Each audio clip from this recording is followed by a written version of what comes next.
kita mulakan dengan reaksi satu ayat. Personally, I think the past 5 minggu akhirnya pay off with this great glorious purpose punya episode. So, apakah reaksi satu ayat korang untuk finale Loki season 2 yang berjudul Glorious Purpose? Kita mulakan dengan Hady. Silakan Hady. Tali rafia yang berpintal-pintal kini menjadi pokok. I love it. Even though aku ada a bit criticism about the whole series daripada awal sampai ke episod ke-5, but episod finale pun ada a bit criticism juga, tapi it's a really damn good finale lah. It's a really damn good finale bagi aku. Memang sangat-sangat berbaloi dan pay off untuk, ataupun bukan pay off, macam mengubati hati aku selepas terluka dengan The Marvels. It's just sucks that kita kena hadap benda tu dekat dalam skrin kecil lah. Tu je lah. Betul. Silakan seterusnya Munif, reaksi satu ayat kau. Ibarat memakan key lime pie, bittersweet. Tu feeling aku at the end at the end of the series tu memang bit bittersweet lah. So on one hand kau ada this really perfect punya character arc, pergi full circle. Dulu kita ingat Tony kan, dia punya complete, dia punya redemption after 10 years kan. Yang ni after 14 years Loki pula complete dia punya redemption arc. So tapi itulah the way it ended, macam will we see him again ke tak ke apa tu, kesian pula dia terperosok, you know, at that place all alone pun semua. So memang epic, tapi at the same time damn, bittersweet. Yes, aku actually kan selama 5-6 minggu ni kan kita bincang tentang ada member kita yang benci siri ni. So rupanya lepas dia dah tengok 6 episod, dia masih benci juga siri ni. So kita tak boleh buat apalah. Alif, kau memang just benci benda ni. So maybe kita were held astray dengan pendapat seorang reviewer Malaysia je. But I was glad to say that this series really paid off. And dia beri kesinambungan kepada season 1 to the point that yes, not just episod terakhir ni adalah nama sama dengan episod pertama Loki season 1, iaitu Glorious Purpose, but it forms a very nice Ouroboros, a very nice circle, basically perjuangan Tom Hiddleston selama 14 tahun ni, sejak tahun 2007 bila dia, sorry aku pandai matematik, 14 tolak 23 ialah 2009. Ya, sejak 2009. 2011. Filem Thor yelah 2011 bentuk, tapi casting dia sejak 2009. Casting dia so in a sense, imagine ya, Tom Hiddleston mula-mula pergi casting nak berlakon sebagai Thor. Kalau kau tengok gambar, kau Google, memang kelakar gila. Memang nasib baik Tom Hiddleston tak jadi Thor. You know, ada multiverse lain yang dia jadi Thor. In another multiverse dia berlakon jadi Thor lah. Betul, MCU tu kena cancel macam Dark Universe. Kau rasa waktu dia jaga timeline branches tu, yang dia nampak diri dia casting as Thor tu je yang dia prune. Yang lain dia tak prune. Betul. It's cool to see after 14 years that it finally pays off. Dan aku rasa ultimate sacrifice ni sebesar Tony Stark punya I am. Right? Alright, so sebelum kita mulakan malam ni, basically kita hanya ada satu segmen. Dalam satu segmen tu aku ada 3 soalan untuk semua panelis. Kalau korang tertanya-tanya di manakah Fik tak dapat join kita last week dan juga minggu ni pasal dia ada keduri kahwin di Johor Bahru. So dia sekarang on the way back. Dia tengah on the way back up ke Terengganu. So that's why dia tak dapat live bersama kami, tapi kita dapat Hady, kita punya Captain Marvel hater, dapat join kita malam ni. So kita mulakan perbincangan kita malam ni. Masih lagi Presiden Kelab Pecinta Berilasan masih lagi kan? Ya. Dia cuma bercinta Marvel. Yes, kita akan mulakan dengan segmen kita yang pertama.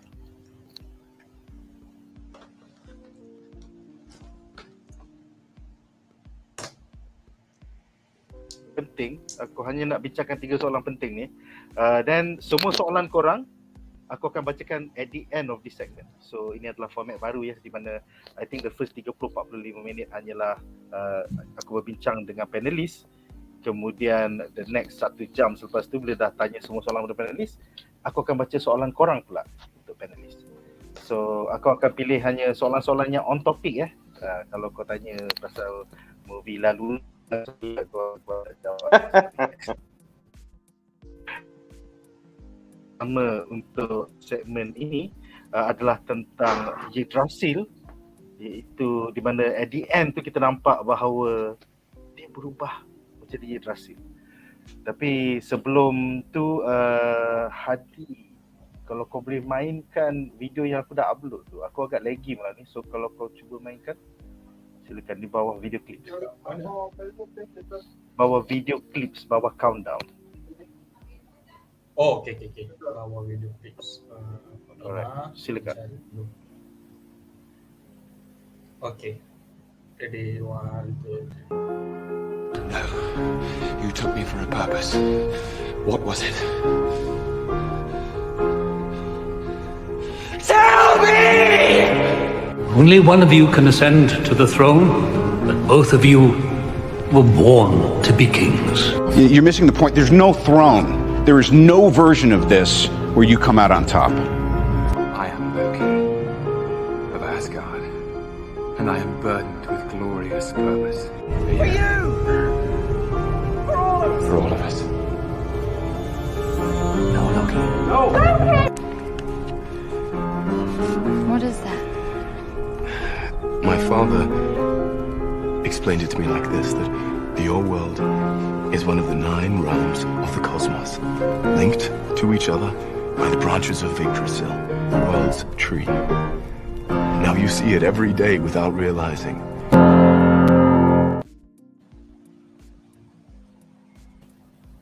Sedih. Alright. So soalan untuk pertama untuk korang semua, apakah pendapat korang tentang pilihan Loki untuk make the ultimate sacrifice ya, for you, for all of us. So adakah ini bermaksud bahawa Loki kini adalah YGGDRASIL, the world tree, sejak azali lagi, sejak 2009 lagi bila kita pertama-tama tonton sejak 2011 bila kita mula-mula tonton Thor nombor 1. So kita mulakan dengan Hady, apa pendapat kau tentang his ultimate sacrifice dalam finale? Okay. If we think about it kalau kita fikir betul-betul benda ni kadang-kadang ada orang kata, oh this is not the same Loki yang daripada Thor apa semua, Thor film first, daripada Infinity Saga semua. It's right, benda tu memang betul, tapi Loki daripada Sacred Timeline lah, saja Sacred Timeline lah. This Loki is not from Sacred Timeline, this Loki is from Branch Timeline daripada Avengers 2012 yang waktu dia lari dengan The Tesseract lepas dia kena lepas all the time heist punya chaos tu lah. Okay, if we think about it, kalau kau tanya aku adakah Loki adalah Yggdrasil ataupun the person yang menjaga all the timeline sejak azali, yes. It's not really sejak azali pun. The times doesn't work like macam dia dah jadi Yggdrasil. So maksudnya adakah benda yang sebelum ni di reset ke apa benda? Tak ada. Dia apa yang jadi kat sini adalah waktu lampau, waktu sekarang, waktu masa depan.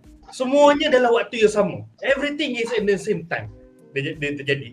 Dan kalau apa yang menariknya bila aku fikir balik, to go to this path untuk dia menjadi Yggdrasil ni, Infinity Saga memang kena terjadi juga. Loki yang dalam Thor tu kena jadi juga.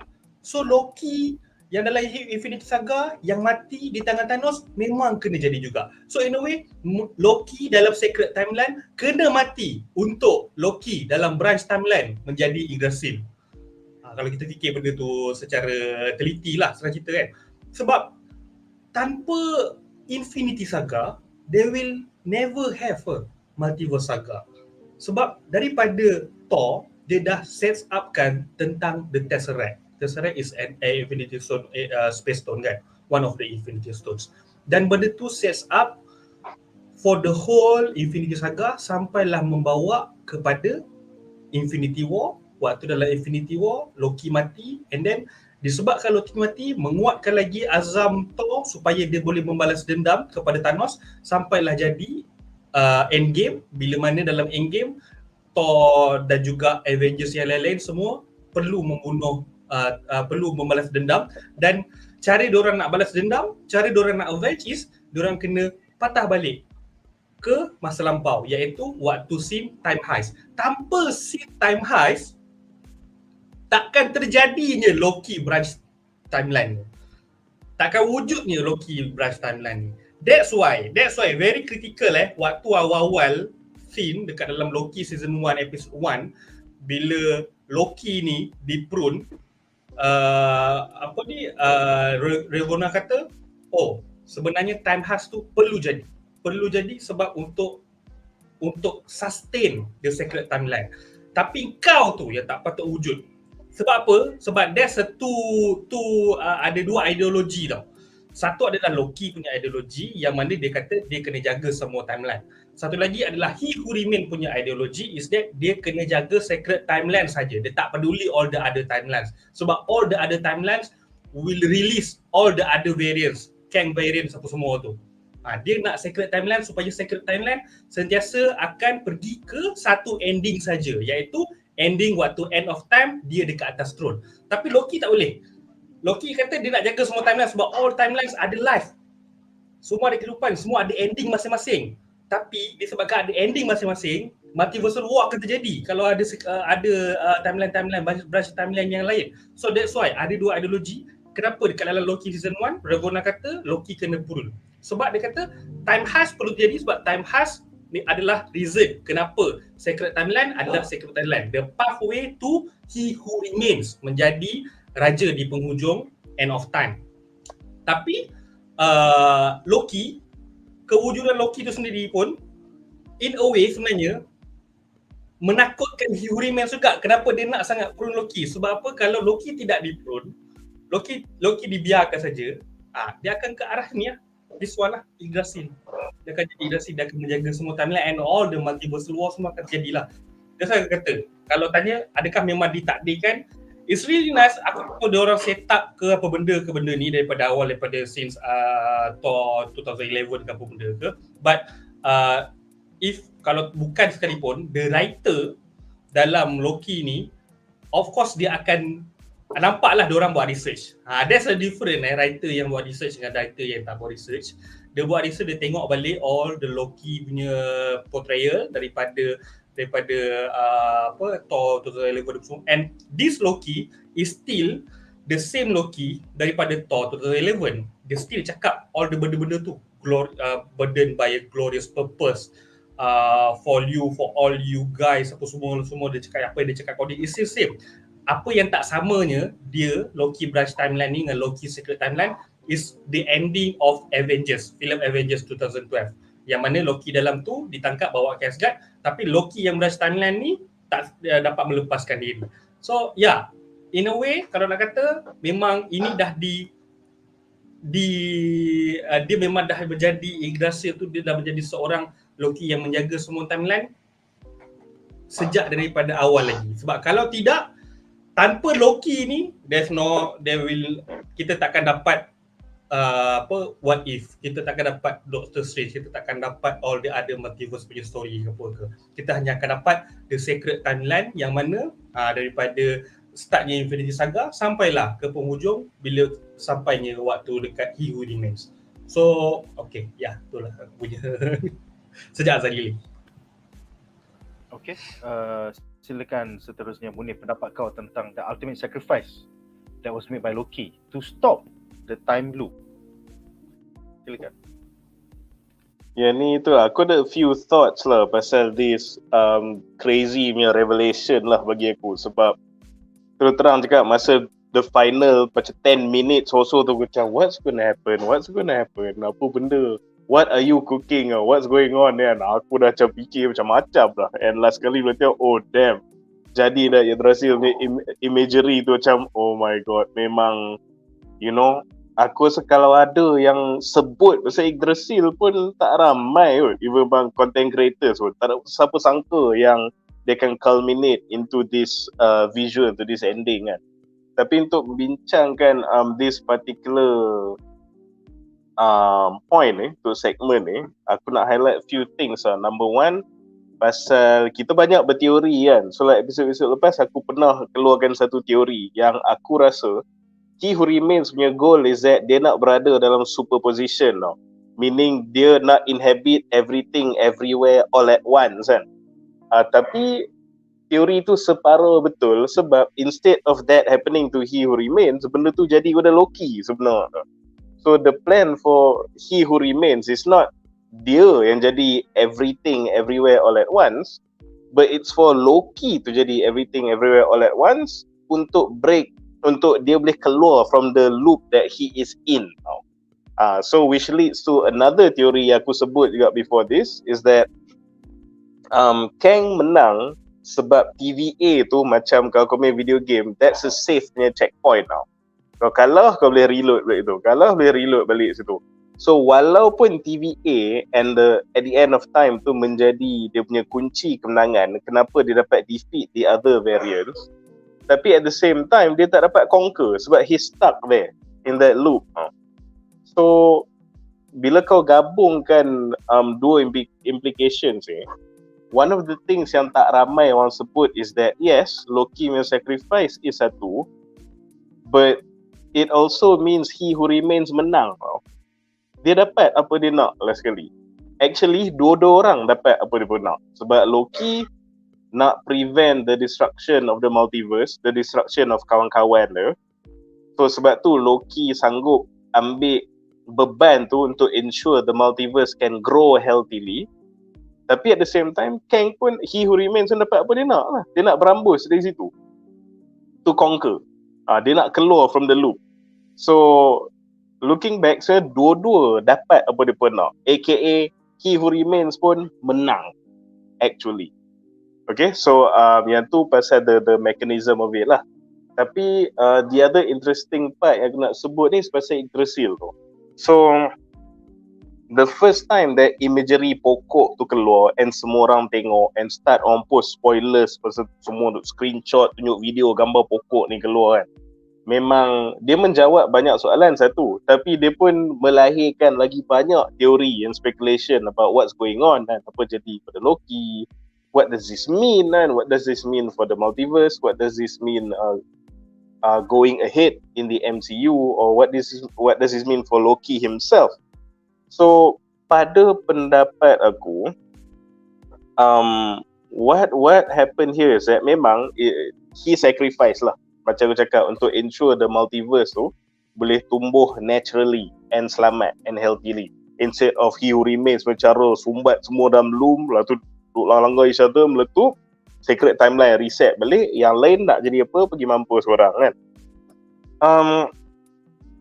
There's been a saying, even dalam video yang Nick post tadi tu pun kita tengok, yang orang speculate whether Odin dah tahu all along yang adakah itu purpose Loki, adakah itu sebab dia adopt Loki, so that one day Loki akan itulah menjadi orang yang mewujudkan the Yggdrasil yang memang dah lama disebut-sebut dalam Nordic mythology lah, dalam Asgardian legends pun kan. So dia macam jadi a self-fulfilling prophecy ke apa ke. Tapi bagi aku, dalam video tu juga there's another clue tau, for aku punya pendapat pasal this theory lah. Aku rasa Odin genuinely tahu and berharap yang there is a purpose for Loki, but aku rasa dia tak dapat bayangkan Loki akan jadi the guy sitting at the throne yang akan hold all the multiverse together. Aku tak rasa dia suspect sampai tahap tu. Kenapa? Kalau kau tengok dalam, okay, ignore comics, tapi dalam konteks MCU ni, what is Yggdrasil? Kau tengok macam tu explain tu pun, and dalam the movie itself kau akan dengar dia explain in more detail, and even dalam some wiki kau boleh tengok pasal the definition of Yggdrasil dalam MCU, bukan dalam komik. It's a constellation tau. Dia macam satu gugusan bintang dan tenaga yang dapat connect these 9 realms together through some kind of cosmic channel tau. So dalam Nordic mythology and dalam ajaran and fahaman Odin pun, the Yggdrasil, dia just connecting things inside one universe, connecting the realms in one universe. Okay, even dalam okay, baru kita masuk komik, even dalam komik pun, in the whole multiverse, dia ada banyak Yggdrasil trees. One universe akan ada one Yggdrasil tree. So bila kita tengok apa yang Loki buat is something different tau. It's not the same thing. It's not the same Yggdrasil. Sebab what Loki is doing, dia bukannya that one Yggdrasil, one universe. He created an Yggdrasil yang ties up every universe. So dia dah, sebenarnya what he did is setingkat lagi atas from the Yggdrasil that Odin knows. So macam mana Loki dapat bind and stabilize the multiverse together, pada pendapat aku lah, what happened was this tau. Sebab dia pakai magic. So magic is about macam manifesting visualization tau. Or dalam komik, bila Loki dah jadi the god of stories kan, macam mana dia buat magic tu is dia jadikan narrative tu real. So aku rasa apa yang tengah go through kepala Loki masa dia tarik benang-benang, macam Hady cakap, tali-tali rafia tu, dia collect tu tali rafia je. So macam mana dia nak stabilize the multiverse? Aku rasa at that moment dia teringat ajaran dia as a young god in Asgard. Terdengar cerita-cerita Odin duk cerita dia pasal Yggdrasil. Yggdrasil holds the 9 realms together. So dia gunakan fahaman dia pasal Yggdrasil tu cuma untuk kali ni, untuk ikat the multiverse together. So bila dia create that the final image kita tengok, dia jadi that Yggdrasil tree tu bukan Yggdrasil that Odin was talking about. Sebab yang dia cakap pasal tu is Yggdrasil tree dalam individual universes. What Loki did is because berdasarkan ajaran Odin dulu, he made dia punya own new higher level Yggdrasil tree untuk tie the multiverse together. So in a way memang dia still berkait dengan Odin lah. Kan dalam Marvel kan Yggdrasil tu hanya menyambungkan 9 realms, Midgard, Asgard. So yang ni macam omniversal Yggdrasil. It's of a higher level. So aku tengok macam some people that speculate whether benda yang Loki buat ni is this the Yggdrasil yang you know they were talking about all along kan, yang Odin cerita, yang Thor cerita apa semua. So aku rasa dia untuk cerita pasal the Yggdrasil tree, the constellation dalam one universe. Tapi since Loki pun knows the story and then he's faced with a situation mana dia kena ikat the multiverse berdasarkan ajaran Odin dulu, this is tribute to his father lah. So based on Odin punya teaching dulu, wait, there was a system that tied worlds together. What is it? Yggdrasil. So as a Nordic god, as an Asgardian, that's the first thing yang kau akan imagine bila cakap saya tying together realms. So it's in a way it's a tribute to Odin instead of Yggdrasil ni all along and Loki macam jadi benda yang sejak azali tu.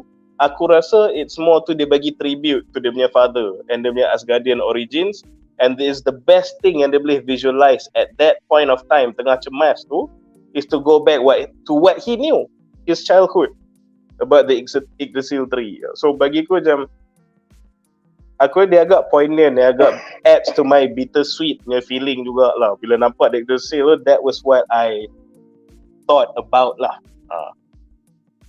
Tapi ni personal opinion lah. Aku menarik bila Munif kata pasal tribute pada ayah dia, sebab mungkin ada orang yang akan tanya, Loki ni adalah Loki yang macam dia tak sempat nak pergi ke sampai Thor The Dark World ke benda is Loki daripada the Avengers kan. Tapi kenapa macam this Loki dia tak se-ruthless macam Loki yang dalam Avengers tu, and kenapa dia totally berubah? This is simple. It's simply just because daripada episode 1 season 1 lagi, there is a key scene, dia dah nampak dia punya destiny tu. Dia dah nampak dekat waktu dia show the reels, sampailah terus the end, sampai dia mati kena cekik dengan Thanos. Dia dah tengok bapak dia mati, dia tengok macam mana dalam event dalam the Dark World apa semua. Means that walaupun dia tak relive secara, dia tak experience benda tu, but the way dia nampak benda tu, kita tak pernah tahu pun during the centuries yang waktu dia time sleeping apa semua kan, maybe dia pergi tengok apa benda ke, kita we never know kan benda tu kan. So daripada situ dia tengok, okay, dia tahu bapak dia dah mati pun semua. That's why macam menguatkan lagi kenapa dia nak pay tribute kepada family dia sebenarnya. Gila lah, on fire lah dua-dua panelis malam ni. Sial lah, aku tak cakap apa-apa lah, aku diam. Alright, dengan itu soalan pertama kita dah berakhir. Sekarang kita akan ke soalan menarik kita yang kedua. Alright, jadi soalan menarik kita yang kedua adalah untuk semua panelis. Apakah pendapat korang tentang TVA kini telah melalui evolusi selepas LOKI Ultimate Sacrifice, di mana TVA kini bukannya pruning timelines dah, tapi diorang menjaga this new pokok ni, diorang menjadi agent LOKI yang prune Kang variants di kesemua pohon multiverse. Agak ironik So apa pendapat kau, Hady? Silakan. Okay, this is jawapan kepada Marvel trying to play safe for their future big bad villain.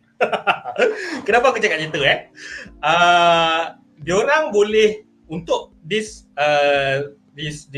plot, dia boleh pergi ke arah Avengers Kang Dynasty. Dah boleh juga pergi ke arah Avengers Secret Wars.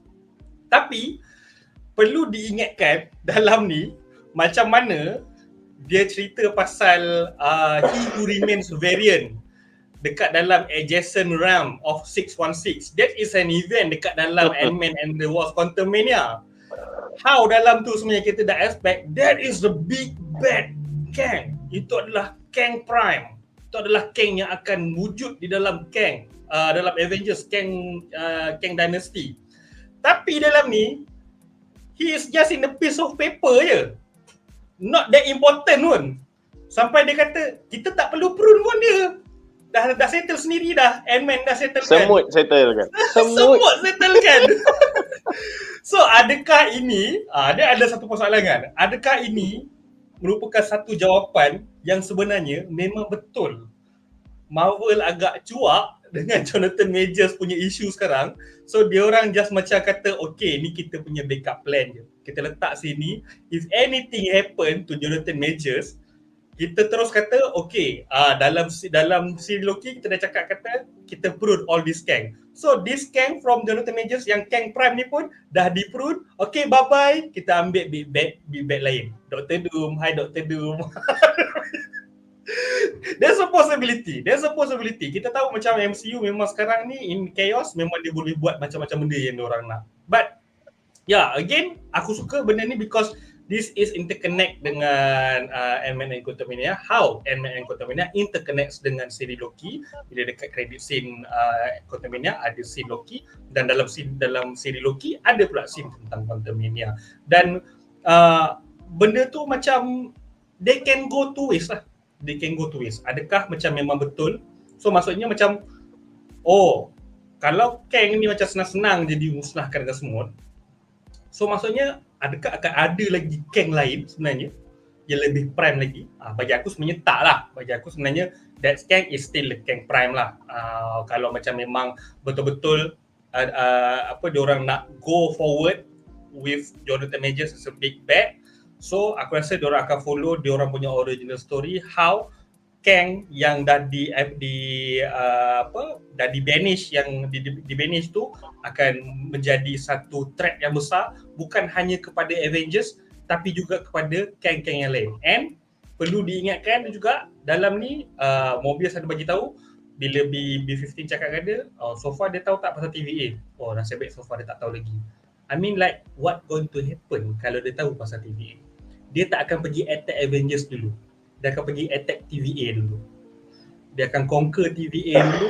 After that barulah akan jadi Kang Dynasty. Dan after TVA memang betul-betul dah musnah ke apa ke, dia tak boleh nak prune all the other Kangs ke apa ke, then barulah akan terjadi Secret Wars, all the multiversal wars ke apa.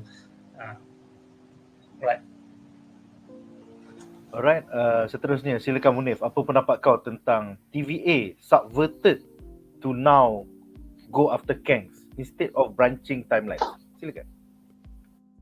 Honestly, bila aku dengar pasal plot point ni, satu aku sukalah sebab okay, that is the function of the TVA lah. That's what you should be doing kan, macam taking out multiversal punya threats kan, instead of taking out the multiverse. Sebab you should be protecting the multiverse.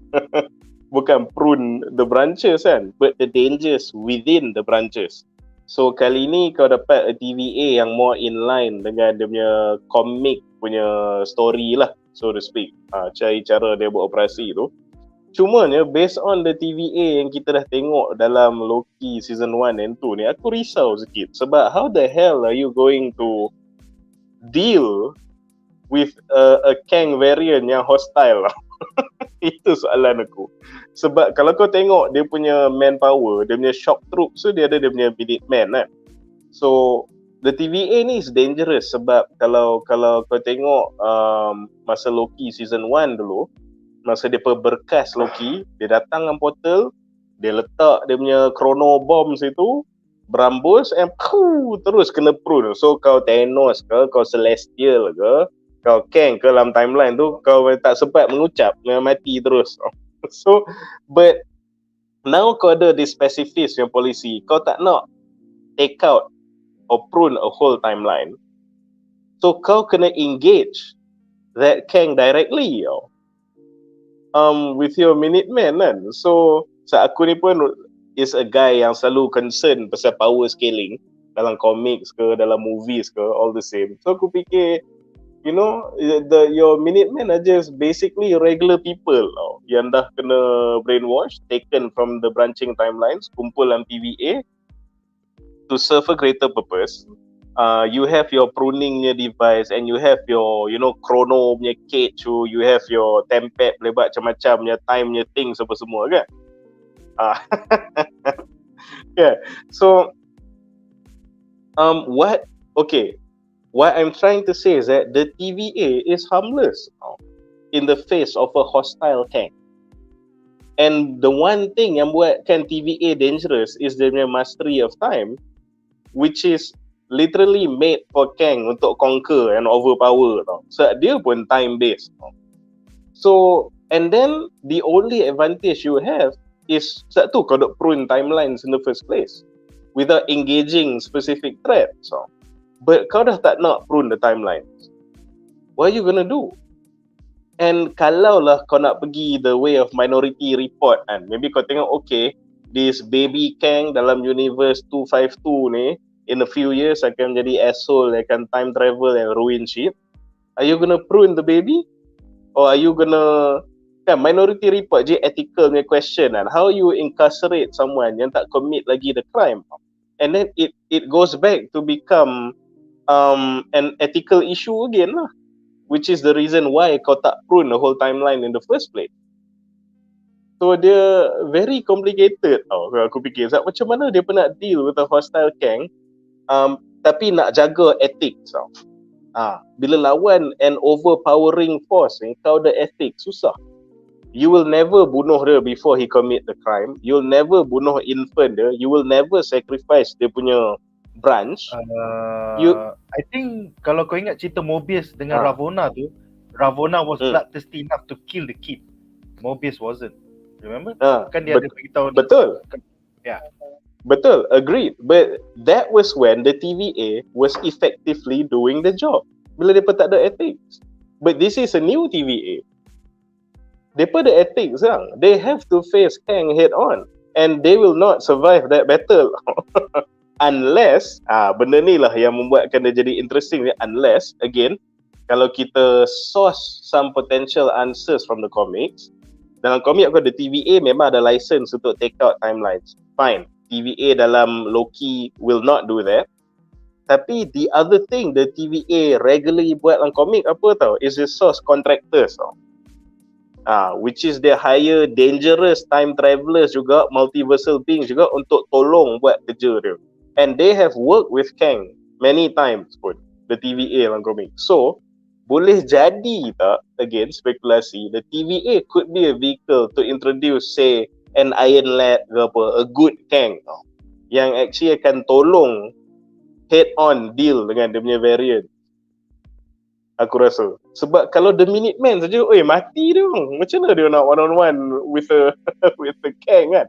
Dah lah, kalau kau tengok the final episode tu, they specifically said mereka akan pergi gegar Kang yang dah start jadi hostile, Kang yang dah jadi problematic.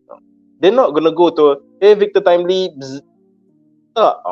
Ikut apa dia cakap final episode, tengok Kang ni dah start keluar tanduk, we need to deal with that Kang. The Minutemen won't survive that fight. So aku rasa boleh jadi again, kalau using comics as a clue, they can hire maybe itulah a good Kang ke apa untuk tolong kan. So becomes a vehicle untuk they introduce Iron Lad and so on. So entah-entah one of those contractors pun could be Deadpool, you never know, because this is not an alien plotline in the comics juga. Orang hire dia untuk buat this hit job semua kan.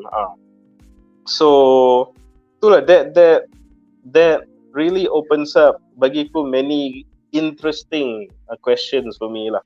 Tapi lastly, before aku end aku punya point pasal this particular Kang variant / versus TVA ni issue ni, nak sambung sikit apa yang Hady cakap pasal the Quantumania punya Kang kan. So don't get me wrong, aku pun macam banyak decision making dalam movie tu yang aku kurang suka lah. Number one being no one significant died in an encounter with Kang. So aku rasa yang tu that was a big mistake. At least yang pelakon-pelakon tua tu bukan nak berlakon lagi 10 tahun dah kan. Jadilah dia orang macam plot device tu tunjuk he killed two Avenger semua kan. So menunjukkan yang dia ni memang gila kan. Fine. That's in the past lah.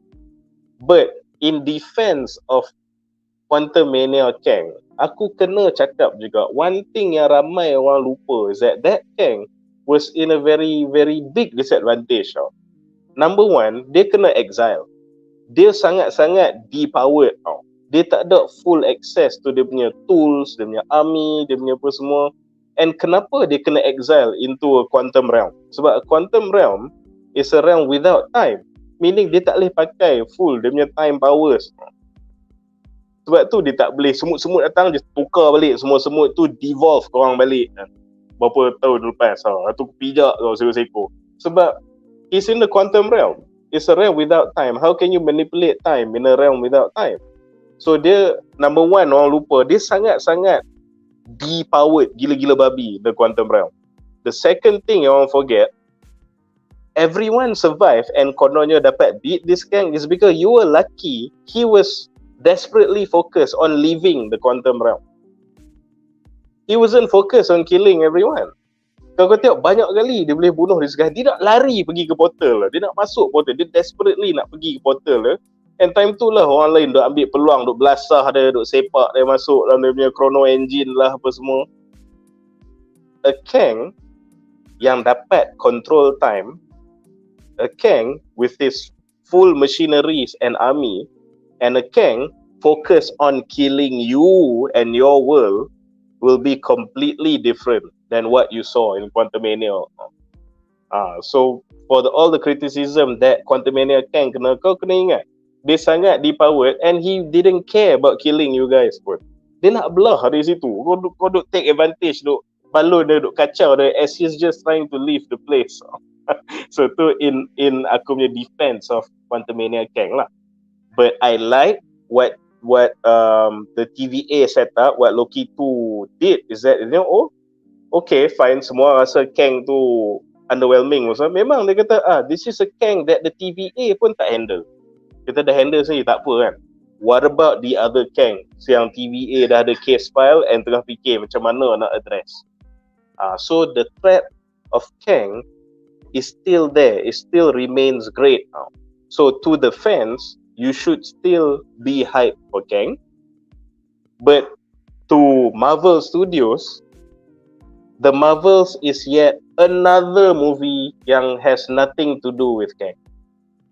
Yet another multiversal based movie that has nothing to do with Kang. How long are we going to continue this bullshit? Sampai the comic book fans pun dah tak peduli pasal Kang ke, baru korang puas hati.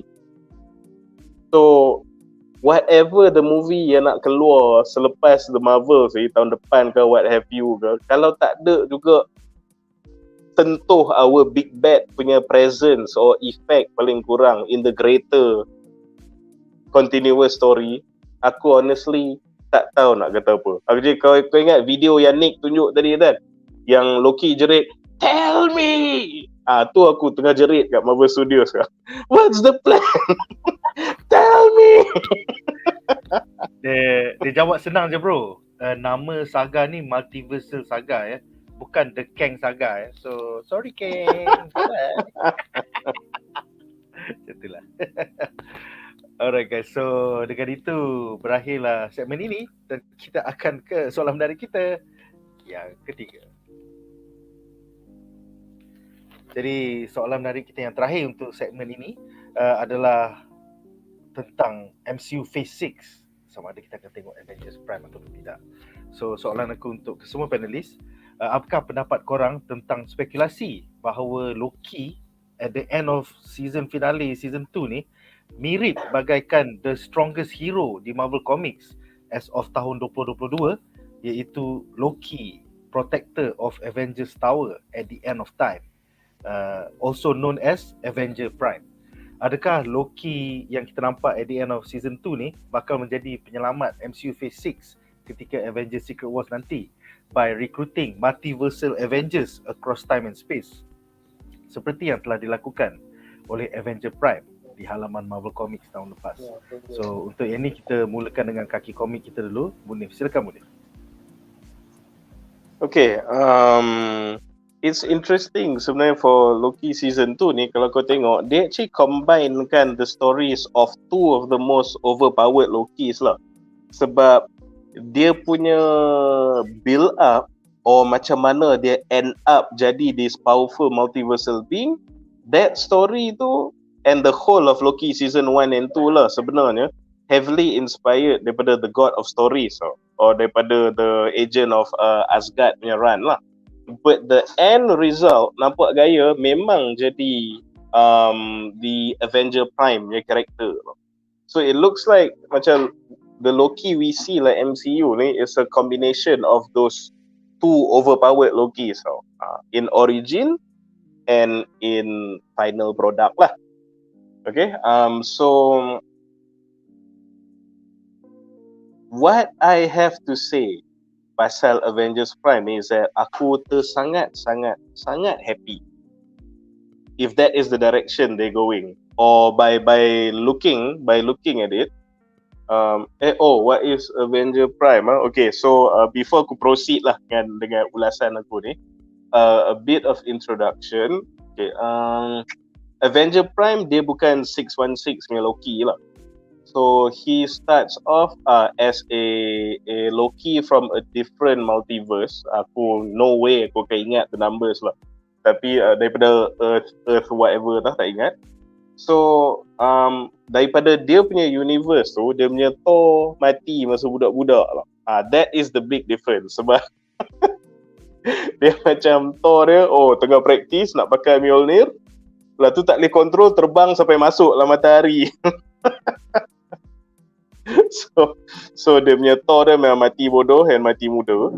So bila tinggal dia seorang, tak ada siapa nak check and balance dia, and dia quickly rise to the throne, usurp everyone and jadi the king of Asgard lah.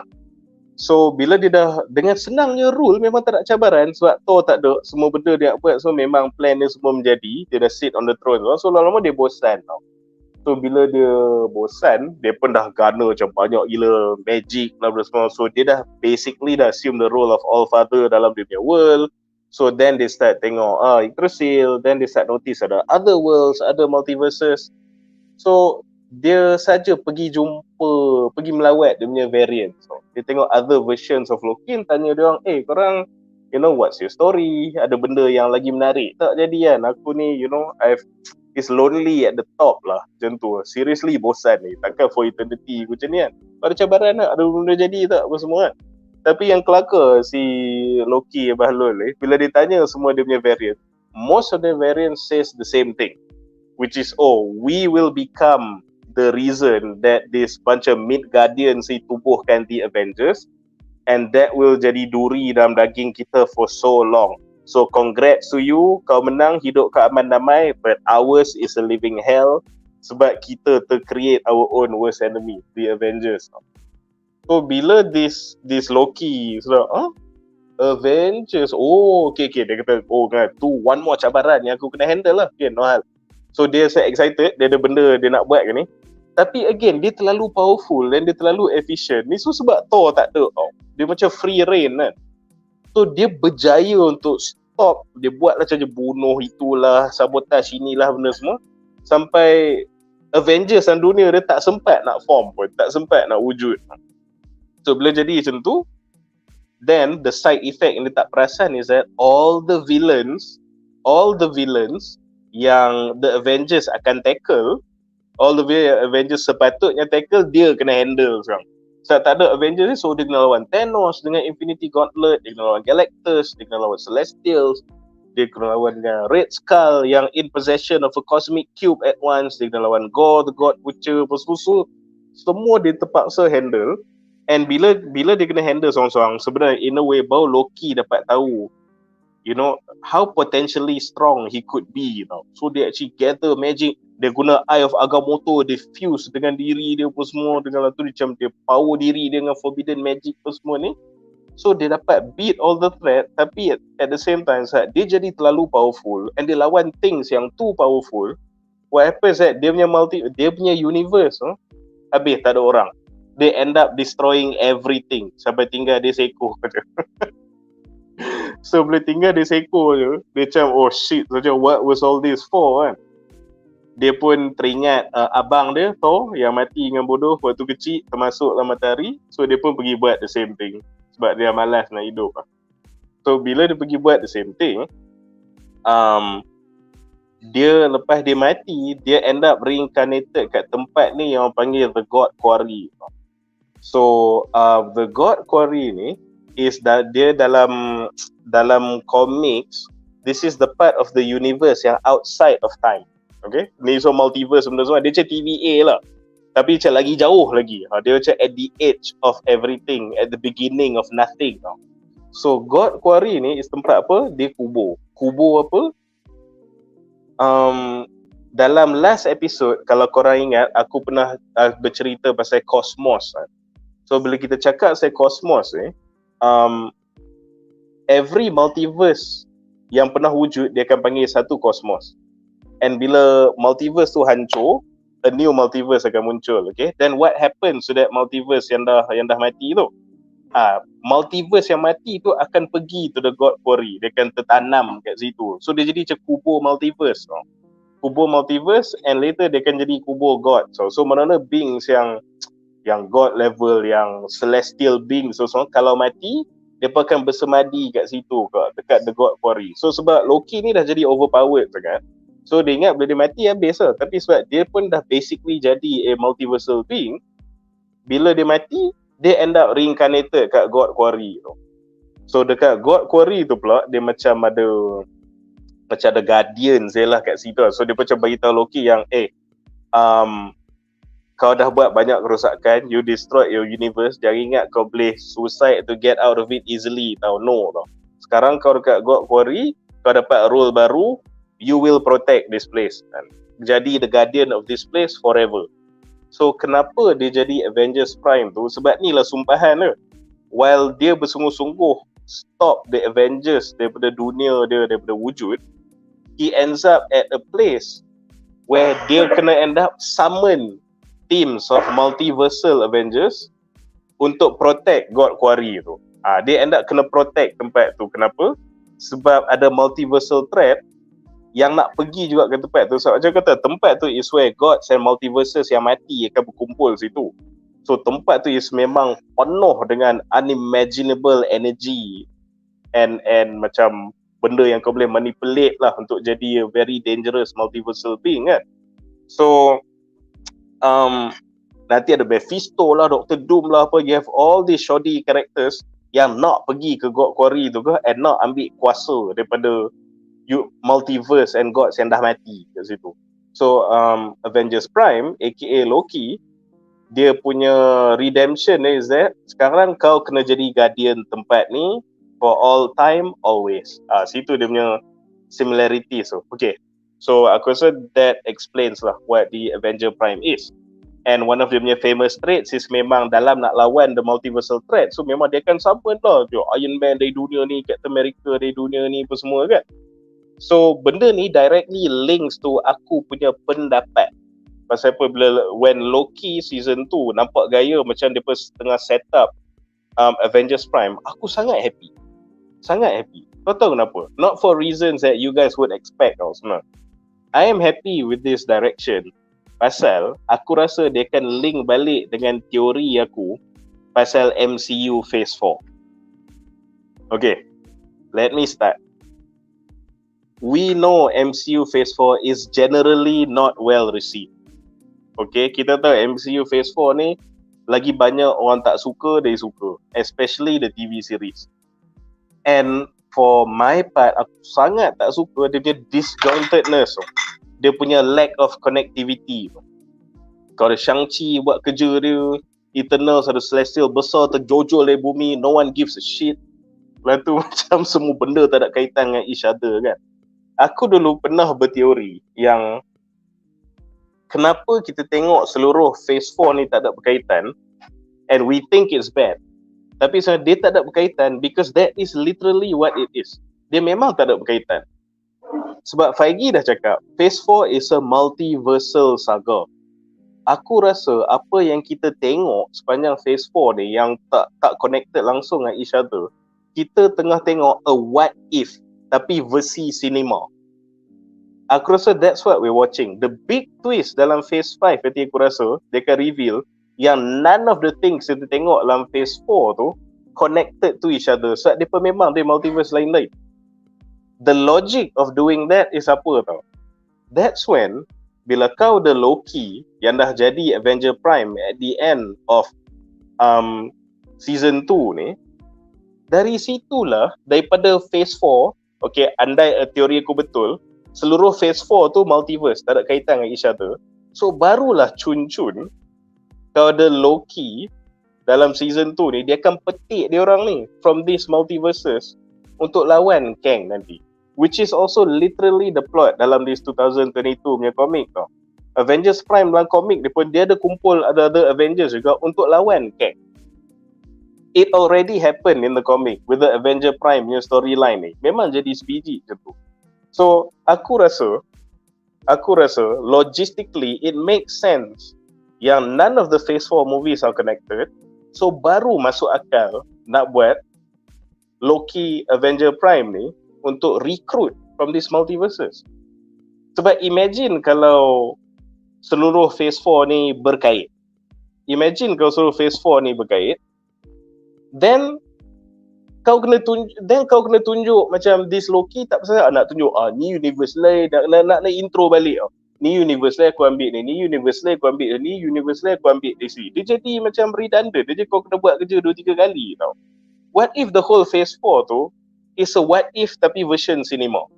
Then bila start Kang Dynasty, kau boleh terus pakai Loki at the end of season 2 ni, dia je petik je. Shang-Chi, Eternals, dia ambil dia orang semua ni, dia bilang kau sebenarnya di universe lain, mari berkumpul untuk lawan Kang. I really think that's the plan. Or that should be the plan. Okay, but it's not all. Sebab kalau kata Kamala dia dah memang 616, it's fine. Tapi sebab macam mana, okay, imagine macam ni lah the canon to 616 Aku suspect dia boleh jadi Phase 1, Phase 2, Phase 3 berakhir dengan Endgame, and then Loki season 1, Miss Marvel, Loki season 2. Aku rasa that's all of 616 yang kita tengah tengok so far. The bulk of Phase 4 yang lain tu is probably multiversal.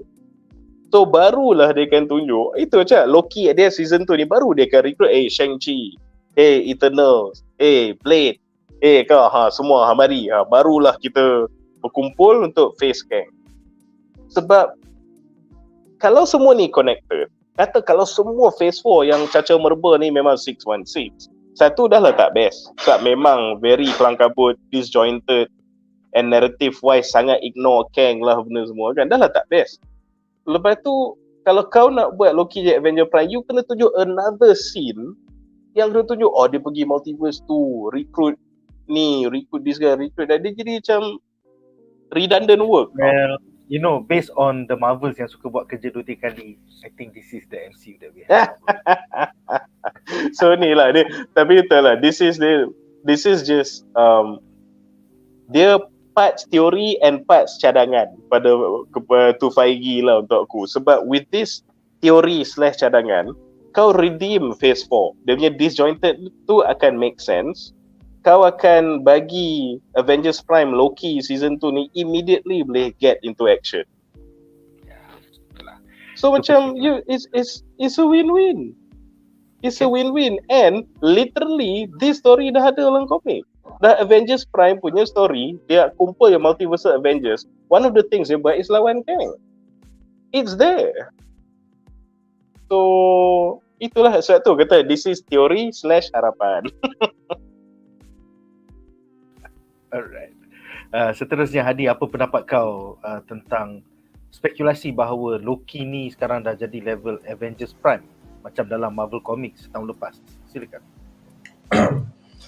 Aku rasa of course dia ada ambil lah the elements from the comic tu, tapi aku tak rasa dia akan jadi Avengers Prime, and aku tak rasa dia, walaupun the role dia dekat dalam penghujung Loki season 2 ni memang nampak is a very god role, macam role dia memang sangat penting. He is the most important character lah, but he is not the most powerful character. Kepentingan dia tu terletak pada dia menjaga all the timelines, tapi tak semestinya bila dia ada kuasa untuk menjaga all the timelines tu adalah membuatkan dia seorang karakter yang overpowered ataupun terlalu berkuasa. Itu aku tak rasa macam tu. Dan bila kata adakah dia akan jadi Avengers Prime ke apa ke, macam aku cakap tadi, the element tu ada daripada komik, but is not necessary untuk dia nak jadi ataupun tak jadi. They can use them, they can not use them also in the future dekat dalam Secret Wars ke apa ke. Sebab sekarang, even though kalau sekarang ni dia tamatkan watak dia je pun dah okay, sebab dia just jadi macam plot device in the whole MCU Multiverse Saga tau. Loki ni himself dia jadi plot device tau. Kenapa pentingnya watak dia ni? It's just because okay, kita nak set up Multiverse Saga. How kita nak set up Multiverse Saga? Kita buat macam mana kita nak create that multiverse itself. Okay lah, kita tak payah create multiverse. Kita buat macam memang dalam dunia kita ni dah ada multiverse, dah ada parallel universe semua. Tapi tak, okay, diorang nak juga buat reason kenapa macam mana multiverse tu boleh terjadi. Inilah dia, siri Loki inilah dia yang meng-explainkan macam mana multiverse tu terjadi. Disebabkan macam seorang he who remain nak menjaga secret timeline. Lepas tu Loki muncul, dia nak menjaga all the other timeline sebab nak give a chance. Itu apa yang Sylvie cakap dekat dalam hujung episod. Dia kata he's giving us a chance. So dia memberi peluang untuk all these other timelines hidup dengan sendirinya. Dan lepas tu lantak korang nak perang kau ke, aku jaga je ni. Aku jaga je. Ada diri aku yang jaga, ada TVA yang prune all the camps ke apa ke, but anything that happen, it happen. Because of you guys ke apa semua kan. So dia tak semestinya dia kena jadi Avengers Prime. Tak semestinya dekat dalam Avengers Secret Wars dia kena muncul interfere ke apa, tak. Tugas dia sekarang yang very definitive is that duduk kat situ, jagalah timeline tu. Jadilah pokok sampai bila. Tak boleh bangun. Itu je function dia. Dan kalau diorang nak guna juga pun tak ada masalah sebenarnya. Cuma bagi akulah, personally bagi akulah, the whole Loki punya siri ni, ini satu benda yang macam aku kritik about the season 2. Maybe it will much more better kalau macam, sebab this season 1 dengan season 2 is basically is one storyline. The one storyline daripada awal sampai ke hujung. Dia tak buat 2 season pun tak apa. Dia buat 1 season ada 12 episod terus pun okey, tak ada masalah pun. Tapi disebabkan dia nak ada macam gap antara season 1 dan season 2 supaya ada element of surprise, ada element of suspense tu. Which is okey lah, tak apalah dia buat benda tu kan. Tapi the story itself, kadang-kadang aku complain, ni cerita pasal Loki. Kenapa dia tak cerita sangat pasal Loki? Kenapa dia cerita lebih kepada macam multiverse lah, apa benda semua lah kan. Tapi the story, dia punya karakter tu pun, kalau bila orang cakap dalam komik, dia pun god of stories lah, benda ada Avengers, means that diorang tak jauh terpesong pun dengan watak Loki ni menggunakan konsep multiverse tu. Tahu ke kata Loki ni dia jadi plot device dia. How? Macam mana MCU kalau kita imagine diri kita dalam the writers room tengah fikir macam mana kita nak buat konsep multiverse ni, siapa yang menjaga multiverse ni, siapa yang menjaga all the timelines ni daripada kena prune lah dengan Kang, dengan Hugh remains semua kan. That's why dia ambilkan Loki tu daripada awal. Kenapa watak Loki ni sangat penting daripada season 1 kita rasa macam why Loki, kenapa Loki ni penting sangat ke apa ke. Kalau Loki ni tak penting daripada awal, it's just macam watak dia wujud hanya untuk nak mengacau-kacau nak kacau-kacau Hugh remain, nak kacau TVA sajalah apalah. Dekat penghujung episod dekat season 2 episod finale, dia tak akan jadi Yggdrasil. Dia akan macam the ending akan jadi different. So in the end macam multiverse tu akan ada tapi tak memerlukan Loki pun. So kalau dia tak memerlukan Loki tak jadi Yggdrasil, then it wasted. Cerita ni akan wasted. Cerita ni akan jadi tak bermakna. Kau boleh ambil mana-mana watak lain untuk jadi Yggdrasil. Kau boleh ambil mana-mana watak. Kenapa dia ambil Loki? It's because of the connection with the Yggdrasil itself. Lepas tu how they tease all the timelines ni branches out. Nama pun branch kan. Kalau dah branch of course dah jadi pokok in the end kan. So tu aku rasa macam ada banyak benda yang kadang-kadang kita boleh petikaikan all the writing apa semua, sebab aku tahu a bit difficult untuk writers dia nak explain the why dekat dalam cerita Loki ni tau. Why and how. Macam how Loki tiba-tiba ada kuasa time slipping. How tiba-tiba Loki ni boleh pegang all the branches of timeline apa semua. How. So benda-benda macam itu macam kita boleh petikaikan all the writing semua kan. Tapi it's not really just about that. It's just about how it's been set up daripada awal. Daripada awal memang dah di-set up kan Loki ni adalah plot universe yang akan menjaga all the multiverse. Dekat hujungnya, itulah dia jadi ni. Dan kalau kita cerita pasal multiverse, aku rasa mungkin memang ramai yang tak faham. Aku pun sendiri pun ada banyak kali berteorikan ataupun bagi tahulah aku punya pendapat tentang konsep multiverse ni. Bagi aku dekat dalam MCU ni, dalam Marvel ni, ada tiga konsep multiverse tau sebenarnya tau. Yang konsep pertama dengan konsep kedua ni sama ada berlainan ataupun dua-duanya sama. Yang first is Sacred Timeline. Means that Sacred Timeline is MCU. Daripada Infinity Saga apa semua tu, that is Sacred Timeline. Satu tu je. Tak ada branches kan benda ke. Setiap kali nak jadi branches, macam waktu Time Heist. Waktu Time Heist nak jadi branches, kena prune. Waktu Time Heist nak jadi branches, kena prune.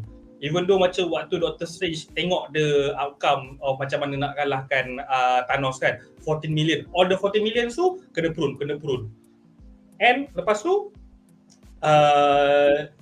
jadilah all the branches daripada setiap benda yang tak sepatutnya jadi dekat dalam Sacred Timeline, dia jadi branches. Tapi pendapat aku rasakan all the branches ni dia hanya daripada Sacred Timeline saja. Itu satu konsep.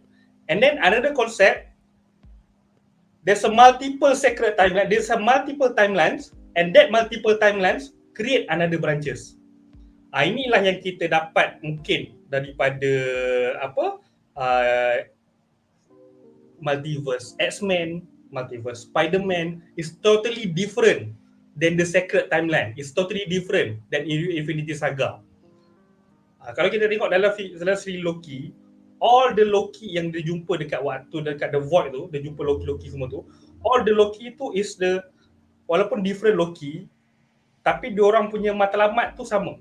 Matlamat hala tuju diorang tu sama. Tapi kalau kita tengok Spider-Man macam dalam No Way Home, all the three Spider-Man semuanya berlainan. Semuanya daripada storyline yang berlainan. So maksudnya ada dua konsep. So dua-dua konsep ni aku tak pasti sama ada it is a same secret timeline, is a same konsep of multiverse ataupun dua konsep multiverse yang lain. Maksudnya ada satu multiverse, ada satu lagi is a parallel universe. Yang mana bila kau nak tunjuk multiverse daripada universe Spider-Man, daripada universe X-Men, daripada universe X-Men selepas Days of Future Past apa benda semua. Ada second multiverse. And then multiverse yang ketiga, this one lagi besar.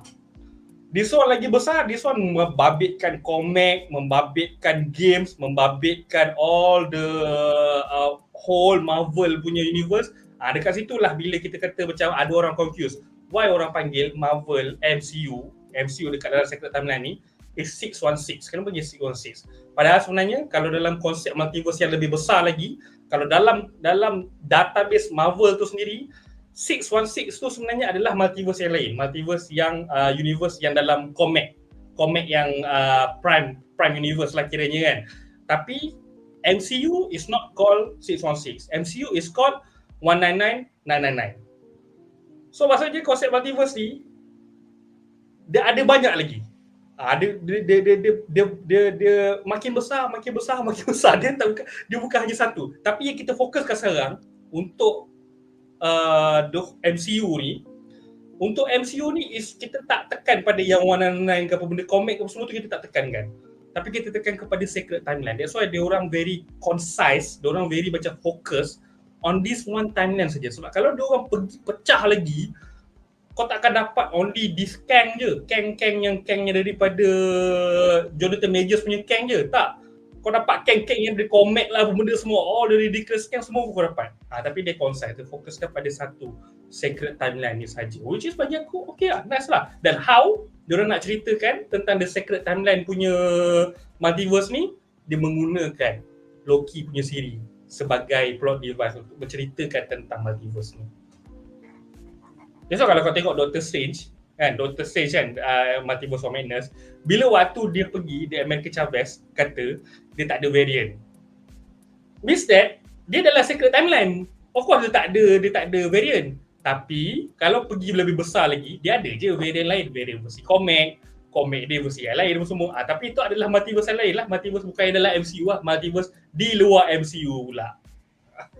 Malaysia Chavez tu. Aku dah pening tu. Aku dengar kau cakap Hady, aku jadi lagi pening tu.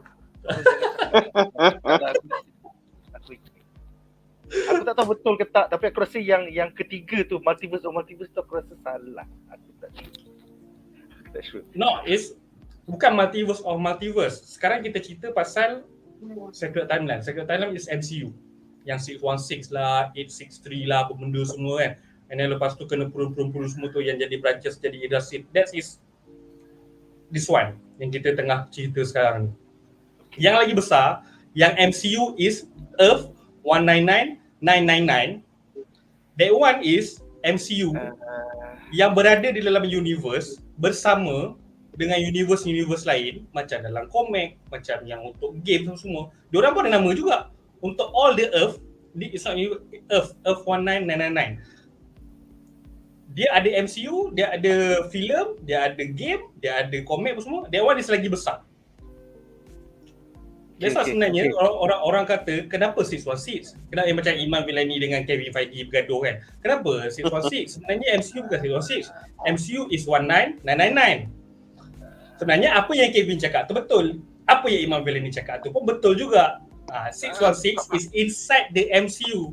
Tapi keluar dikit daripada MCU, 616 jadi 19999.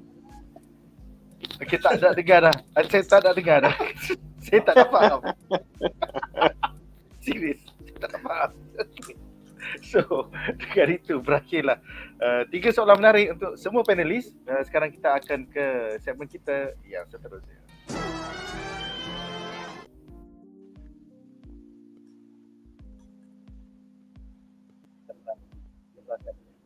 So, soalan-soalan oleh penonton akan bagi rating. So let's keep this short and sweet. Personally, aku rasa siri Loki season 2 ni banyak masalah. Tapi kalau kau tengok it as a whole, masalah pacing effectively. Tapi kalau kau tengok as a whole, maksudnya kalau kau tonton, kalau kau marathon season 1 dan season 2 together, I would easily rate this as 10 over 10. The best MCU series yet, dan juga dia redeem Loki sampai level Tony Stark.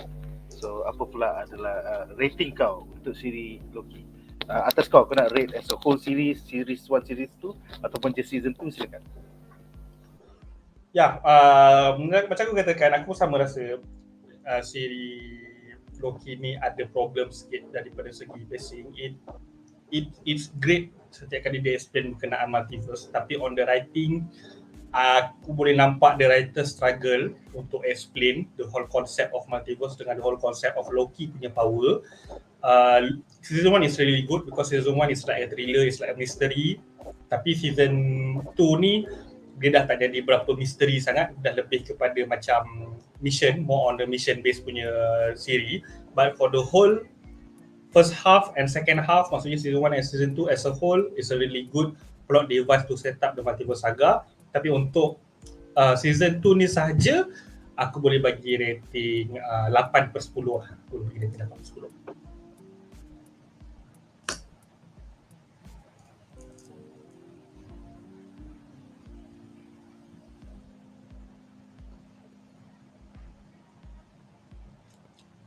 Wait, Hang. Oh, tak dengar. Dia memang tak cakap. Itulah.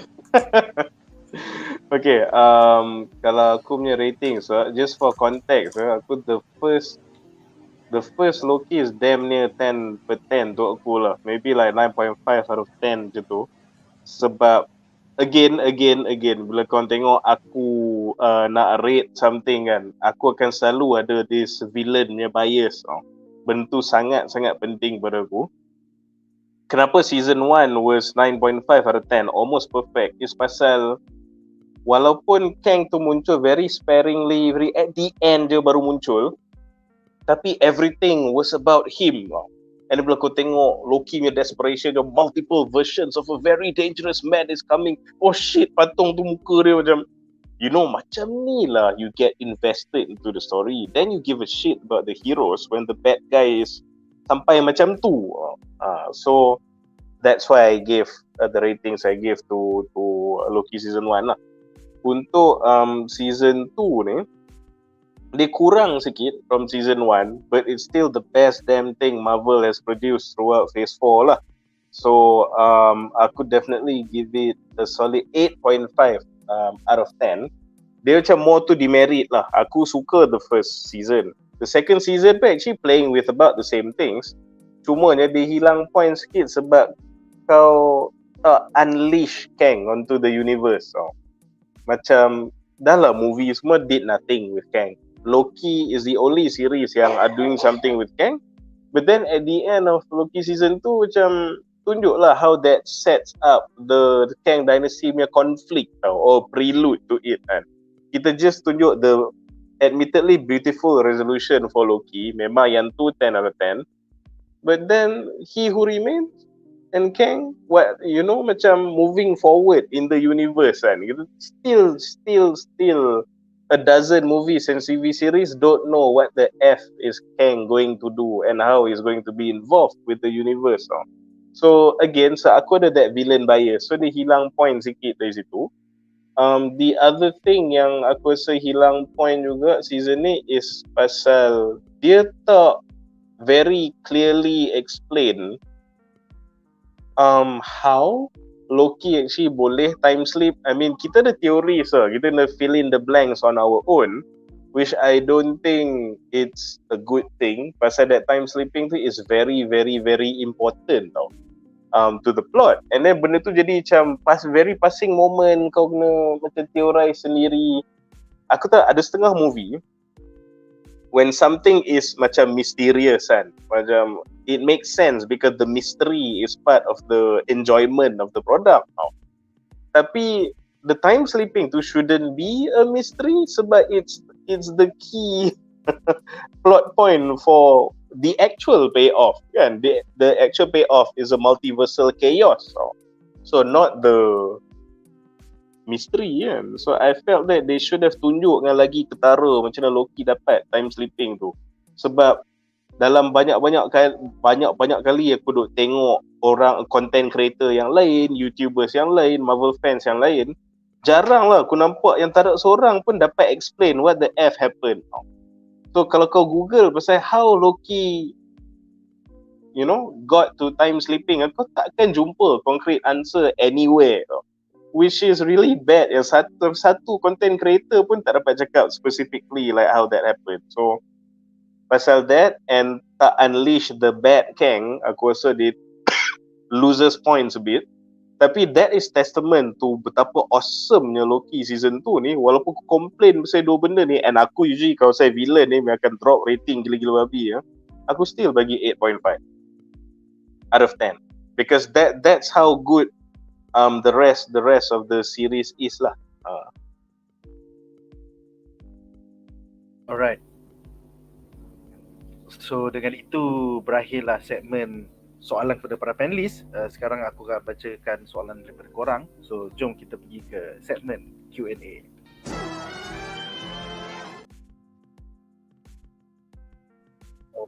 So macam ni dah kurang banyak soalan.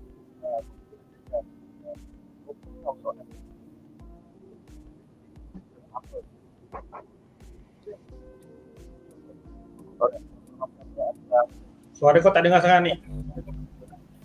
Alright, so yes, aku rasa Okay. Ikhwan pun tanya benda yang sama seperti yang ditanyakan oleh Munif, iaitu kenapa Loki dipilih dapat kuasa time slipping. So macam Munif cakap, Eric Martin, the hit writer, tak explain langsung, siri ni tak explain langsung, tapi teori Brazil aku adalah dia memang dapat time slipping all along because he was meant to be YGGDRASIL. Maksudnya there is no explanation. It's just because he will be everything everywhere all at once, memegang everything. So that's why dia dapat time slipping into his own bodies across time and space. Apa pendapat kau, Munif? Does that make for a okay punya jawapan ataupun Hady ada teori lebih best? Silakan. Dia macam kalau on aku punya kefahaman yang aku terpaksa buat sendiri sebab memang tak explain. Kalau kita what is the one thing yang orang lain tak buat and Loki went through tau, which is masa the end of season 1 kan, dia masuk sebab Sylvie pergi shove dia dalam that time portal tu without dia pakai a tempad. So kalau kita tengok, kalau kita ambil contoh dari Avengers Endgame kan, untuk time travel dia pun pernah pakai full suit tau. And then Kang pun naik spaceship untuk time travel. And then dia pun ada full suit. And then the guys at TVA, dia pun time travel pun kena pakai the tempad tau. So kau boleh assume yang time travelling without some kind of gadget ke suit ke protection ke, dia akan orang katakan shred kau punya temporal aura sampai tersebar ke seluruh multiverse. So aku rasa itu reason dia Loki boleh time slip, sebab dia time travel without protection, without equipment, sebab Sylvie buat tu. So end up temporal aura dia ada kat setiap multiverse. So dia bila time slip tu, it's more to kalau kau ingat apa yang Kitty Pryde buat masa Days of Future Past punya movie, it's more to transfer consciousness ke dalam badan kau yang ada in other timelines. Itu time travel. So itulah kalau aku nak speculate is that sebab dia jatuh dari portal tu tapi tak ada protection of any technology. So sebab tu dia boleh time slip. Temporal aura dia dah terkoyak and dah tersebar merata-rata throughout all the multiverse. But I don't know, I could be wrong sebab dia tak cerita. Dia je that moment just jadi. Lepas tu lepas tu itulah, aku tak tahulah. Kalau korang penonton ada benda yang aku miss, tolong bagi tahu sebab aku tak dapat tangkap lah. Ada. Rizwan Mustafa cakap it will all make sense menurut Loki. Masa dia dah jadi pokok, bro, dia dah pegang semua ranting. Dia semua tempat, bro. Sebab tu dia tak sleeping, bro. Inilah jawapan dia oleh penulis. It will make sense. Hady kau ada apa-apa teori liar ke apa, silakan. Aduh. Aku rasa benda ni is all depend on he who writes. So dia tulis macam itulah jadi dia. Jangan sampai aku cerita pasal multiverse lagi. Tadi baru pasal multiverse 1999. Belum lagi aku cerita pasal multiverse dalam dunia kita sendiri.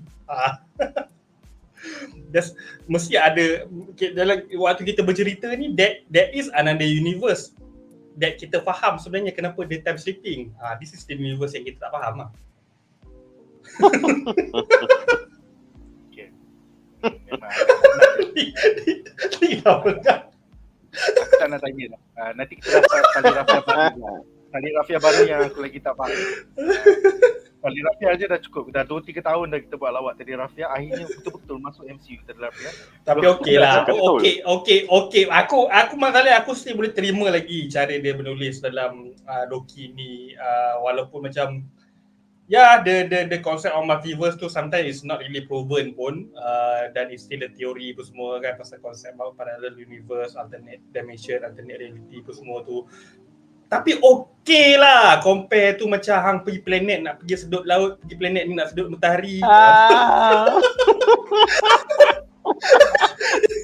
Yang itu lagi aku tak boleh terima. Yang matahari tu aku tak faham. What was the plan sebenarnya? What was the plan? Dia nak sedut macam mana nak muat tu? That's right. Aku cakap gadik. That's why aku cakap gadik kat sebelah. Ni kau tahu tak? A single solar flare terus akan wujudkan EMP dekat this earth. The whole city will black out tau. How dia orang nak kena tipu? How dia orang nak sedut kuasa solar tu? Wah, aku tak kata Neil deGrasse Tyson tengok The Marvels ni memang rasa macam nak empuk TV tu. Menangis. Betul lah kata Hady. Pasal penulis tu kata boleh. So sebab itulah Marvel jadi macam tu. Jawab paling ni she who writes. She who writes. Alright, soalan seterusnya daripada Fikri Hassan. Ini soalan yang aku rasa agak penting juga. TVA pernah kena prune ke? Kenapa ada dekat void masa dalam babak Ravonna jumpa Elios tu? Kenapa lantai tu cakap for all time always juga? Adakah the void the starting point of the TVA? Tapi the void is at the end of time. So There's a possibility. Sebab aku rasa sebab He Who Remains ni pun kata TVA tu dia boleh bina bila-bila masa je. Easy to build. So ada possibility lah sebenarnya TVA tu pun bukanlah kena prune, tapi macam ialah dicantas lah ataupun di-abolish lah kot oleh He Who Remains. Then dia create, okay, TVA ni dah ni, okay, kita buat TVA baru. TVA ni rebel sangat kan, kita buat TVA baru. It's something like that lah, lebih kurang lah. Okay, apa pendapat betul. kau? Actually aku setuju sebab kalau kau tengok base apa yang Hady cakap tu pun, and apa yang He Who Remains cakap in the final episode pun, dia kata TVA ni aku boleh buat balik tu. Macam gaya dia cakap tu is as if he has had to rebuild the TVA a few times. Sebab aku rasa masa the Great Multiversal War tu, there must have been some Kang variants yang discover the TVA. Macam ni rupanya kau duk bomb timeline other Kangs from outside of time, patutlah kau menang kan. So ada some Kang yang terjumpa TVA and then pergi prune ke hancurkan the TVA tau. So at the end of time tu is where kau nampak the serpihan or the remnants of the TVAs yang dah pernah kena destroy lah. And memang jangan terkejut lah kalau ada TVAs yang pernah kena destroy. Sebab itulah again, Kang memang gaya Kang cakap macam dia dah pernah rebuild. And he was in a multiversal war. Memang tak terkejut kalau there was a variant, one of the few variants that actually discovered the TVA and pergi jahanamkan the place. Or there's another probability yang mungkin that Citadel at the end of time was actually the first base yang dia try to build the TVA situ. Lepas tu maybe He Who Remains first dia buat TVA dekat end of time, and then the variants jumpa, they destroy that one. Lepas tu lah dia buat, okay, aku buat TVA outside of time terus, bukan at the end, bukan completely detached. So that could have been a prototype for all we know yang kena gegar juga with the variants kan. Okay, menarik. Seterusnya adalah soalan sarkastik daripada Haziq Nikkel. Macam mana Loki nak pergi tandas kalau member terikat? Aku rasa over time Loki akan dapat control bahawa dia tak payah pegang forever. Maksudnya dia boleh start pergi to any of the branches yang dia nak, and dia pergi tandas lah. I think that is a very simple question. Dia kencing atas salah satu string tu, pergi. Universe apa kena nasib lah. Universe apa langit dia je kuning tu, kau faham? Gila. Alright, seterusnya kita ada soalan. Shin Satsu bertanya, tapi kan aku pelik kenapa end of season 2 ni tak ada kredit Loki will be back. Adakah memang tak akan kembali lagi? Yes, menurut penulis Eric Martin, dia always envisionkan Loki ni sebagai a 2-season show je. So season 1 telah ditulis oleh Michael Waldron dan Eric Martin was in the writer's room. Kemudian bila Michael Waldron terpaksa pergi menulis Doctor Strange in the Multiverse of Madness, Eric Martin continue menghabiskan season 1 dan create season 2 pasal dia nak lagi banyak babak di dalam TVA. Sedangkan season 1 was diorang pergi timeline to timeline ni. So season 2 was just in TVA. Therefore menurut penulis dia tak ada season 3 for now. Hady? Atau kalau nak dengan lebih straightforward lagi, kenapa tak ada Loki will be back, is because Loki was always there. Betul? It was Loki all along. Betul, it was Loki. Jadi ini juga bersama dengan soalan seterusnya. Rizky bertanya, ada tak info kontrak Tom Hiddleston dengan Marvel still ada lagi tak lepas series Loki? Berdasarkan interview dia dengan bukan Jimmy Kimmel, siapa dah? Tonight Show. Fallon lah. Ya, Jimmy Fallon. Dia mengatakan bahawa selepas 14 tahun dah habislah career dia sebagai Loki. Tapi itu based on interview je lah. That is the most recent one, hari Jumaat, hari Sabtu lepas. So kita tak sure sama ada kontrak dia bersama lagi atau tidak. Alright, seterusnya Afi Keju bertanya, maksudnya Loki tetap bersendiri? Yes, dia lah Mr. Lonely ya. Jadi untuk MCU Loki dia selfish, tak dapat nak bunuh variant yang perempuan iaitu Sylvie, sebab tu dia pilih jalan yang last. Jawapannya He Who Remains bagi dia hanya dua jalan cabang, iaitu kau bunuh Sylvie and control the TVA with me, ataupun kau bunuh aku and then the temporal loom akan pecah. So kita nampak for the whole of episode 6 dia dah cuba selama beratus-ratus tahun, beribu-ribu kali dia dah belajar ilmu fizik pun still tak dapat. Dia pergi earlier into the timeline pun still tak dapat. Dia pergi back to the end of season 1 pun still tak dapat. So dia pilih none of the cabang yang diberikan oleh He Who Remains, tapi dia buat cabang ketiga, the one where he terpaksa pegang everything at the end of time. So basically yes, dia decide dia tak nak bunuh Sylvie. Dia decide dia tak nak bunuh He Who Remains. Instead, dia take over the temporal loom. Because the temporal loom will infinitely grow. That's the one thing yang dia belajar, yang kau buatlah besar mana pun, it will infinitely grow. So, dia macam teori ataupun bukan teori, fakta yang telah diberikan oleh Munif seminggu atau 2 minggu lepas. The multiverse is the natural state of the universe. So apa yang temporal loom cuba buat selama ni ialah artificial. Therefore what Loki did ialah dia pilih free will. Dia tak nak determinism, dia tak nak terlekat dalam loop He Who Remains ni. Kau sama ada bunuh aku atau kau bunuh Sylvie. So dia macam fuck you, I don't want to be stuck in this loop yang kau dah buat selama beribu-ribu kali. I choose the third option, the one that has never been done by any Loki. I choose free will, I choose the multiverse. Yeah. And that's why Mobius punya quote aku paling suka sekali dalam ni. Choose your burden.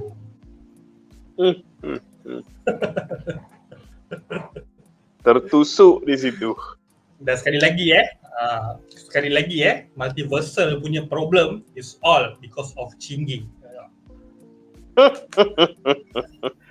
Betul. Alright. Soalan seterusnya adalah daripada Rizky yang bertanya, masa Loki dekat the throne at the end of time tu, yang dia tengah pegang semua timeline tu, adakah dia still boleh time slip lagi? I think it has solved it. Apa pendapat kau, Munif? I mean the ability tu tak hilang. Sebab kita tahu dia dah boleh buat control time sleep. Tapi dia dah sampai, dia jadi the nexus of all timelines kan. So dia just tak ada keperluan untuk time sleep lah kot. Semua masa dah dalam tangan dia. And kau bayang kau dia dah buat Yggdrasil, dia dah kumpul semua timeline dalam tangan dia. Dia nak sleep lagi. Kita tak tahu apa jenis implosion yang akan jadi to the collective timeline, to the multiverse. So takut jahanam lagi teruk. So tak tu dia just stay je situ. Dia boleh time sleep. Dia macam tak ada sebab kenapa ability tu hilang. Tapi dia pilih untuk, dia kena stay situ for all time. Untuk agar the multiverse boleh bercambah dengan sihat. Okay, cool. Alright, soalan seterusnya adalah daripada Fikri Hassan yang bertanya, babak yang Fade to Black yang bercakap a century later, maknanya Loki time sleep ke masa lampau untuk belajar engineering selama a century ke?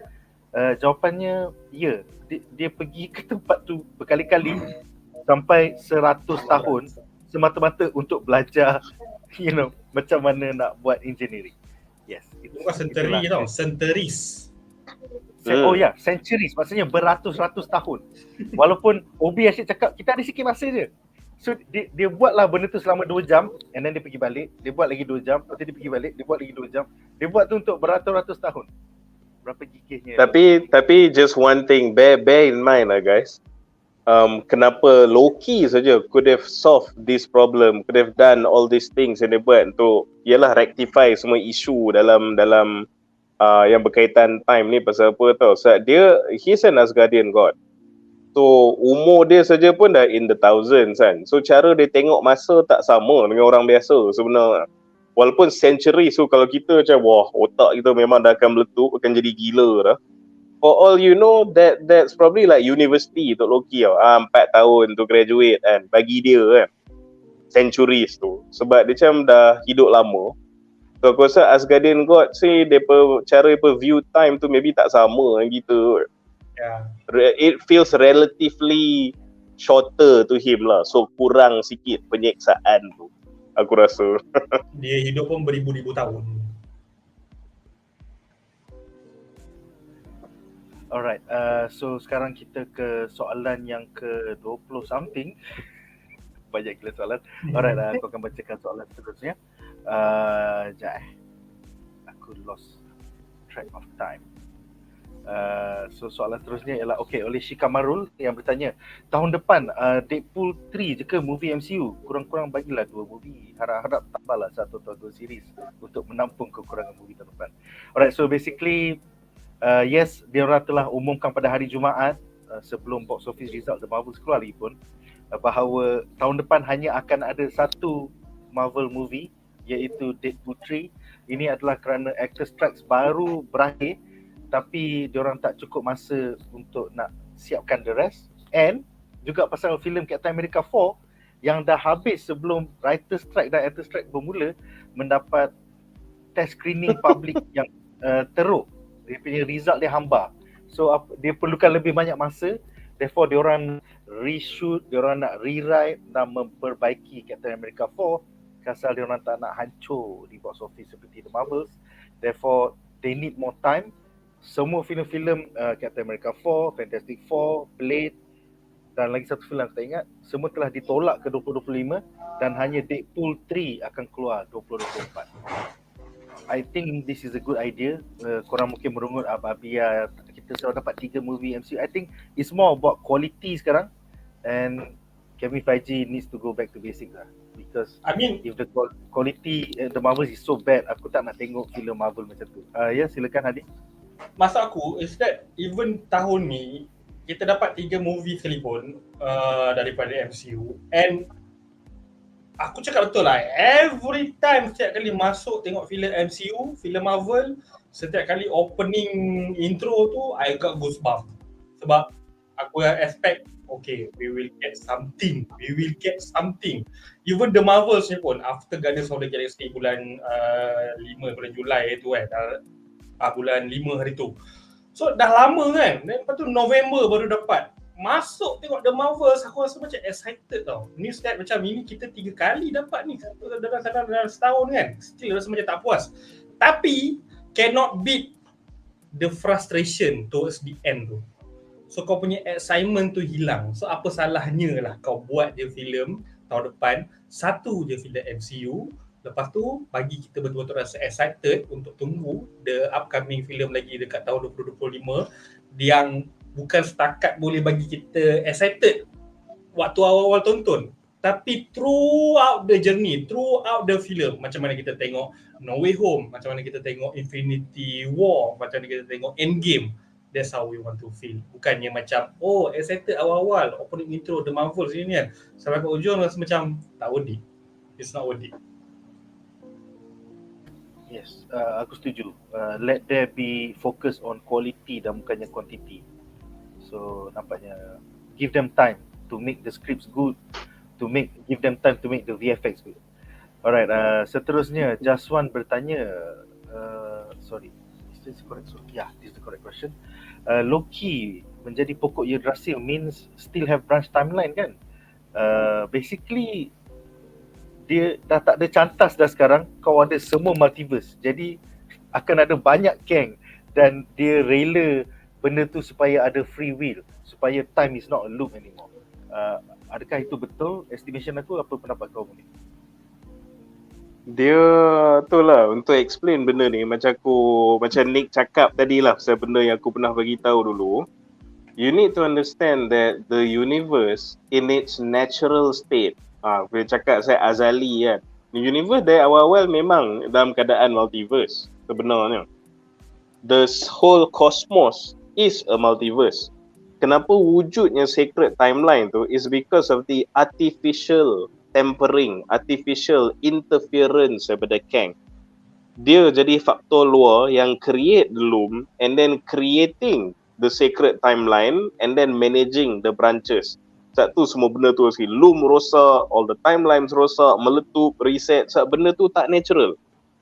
So apa yang Loki buat sebenarnya ni, dia bukanlah untuk memusnahkan secret timeline nak bagi jadi branches, ada tak banyak branch benda tak. Dia just nak kembalikan the multiverse ke keadaan asal dia, kembalikan the natural order of things, which is multiverse. Cumanya yang dia kena pegang balik semua tu sebab Kang dah rosakkan the multiverse with the loom. Bila dia dah ikat semua benda in the loom, dia perlu belaga-laga Isha tu. Satu kau tengok the first thing yang Loki terpaksa buat is hancurkan the loom. Lepas dia hancurkan the loom, the timeline tu semua damage kan, jadi hitam kan, dah jadi lifeless sebab dia dah kena genggam forcefully dengan mesin tu, dah hancur. Tapi Loki terpaksa take that risk, hancurkan, so the multiverse takkan kembali how it was before Kang made the loom. Jadi satu dia guna dia punya magic dia pegang balik ikat tu, dia tukar jadi YGGDRASIL. So the Yggdrasil tu dia macam this is the closest lah we can get to keadaan asal multiverse. This is the best compromise. So dia boleh tumbuh macam asal, macam natural. Dia takkan nak belanggar-langgar each other yang meletup macam mana when He Who Remains buat the loom tu dah. So they just, it's a desperate punya solution, tapi this is the closest kau dapat to the natural state multiverse. Itu yang Kang buat. Itu yang Loki buat, yes, at the end of season 2. So basically memang dah tak ada secret timeline dah. They tak ada. Never did sepatutnya. Yes, never did because it's artificial. The secret timeline is artificial. So now we are back to its natural state, which is a tree. Yeah. Wow. Okay lah babi. So soalan seterusnya kita ada Firaya yang bertanya. Wow, yang ni pun soalan macam buat aku pecah otak je. If we have one Yggdrasil and ada banyak Kang exist di luar Yggdrasil, adakah mungkin banyak lagi Yggdrasil dan lain-lain? Effectively Yggdrasil tu means the multiverse. Kita tengok ni explain macam tu. Explain dia. Hamid explain, kau explain sampai orang faham. Hady. Sila Hady. Tali Sila Hady. aku bagi aku. Ya, tali rapi. Ya, okey silakan. Ibarat macam dekat sebuah taman lah. Kan, kau nampak kan? Bukan satu pokok je. Ada banyak pokok-pokok lain. So dekat pokok-pokok tu pun ada branch-branch dia juga. So untuk menjawab soalan ni, yes. Of course ada Yggdrasil yang lain. It's just that Yggdrasil tak sepenting Yggdrasil yang sekarang ditunjukkan di dalam MCU. Yggdrasil di luar-luar MCU tu ada je, banyak je. But that is macam aku cerita ni lah, is the bigger concept of universe. Senang cerita macam we are in the reality right now kan. Kita di reality sekarang. Macam kita pun mungkin kita pun ada multiverse kita juga dalam dunia kita.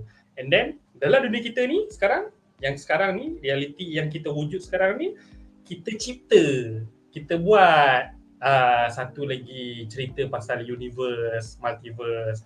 And then cerita dalam multiverse tu, dia cerita pula pasal multiverse dalam cerita tu. Macam dia dalam sekarang nak tanya exist ke tidak? Cancel. Silakan Munif. Okay. Dia okay. Kalau tapi benda ni lalu Firaya memang faham lah.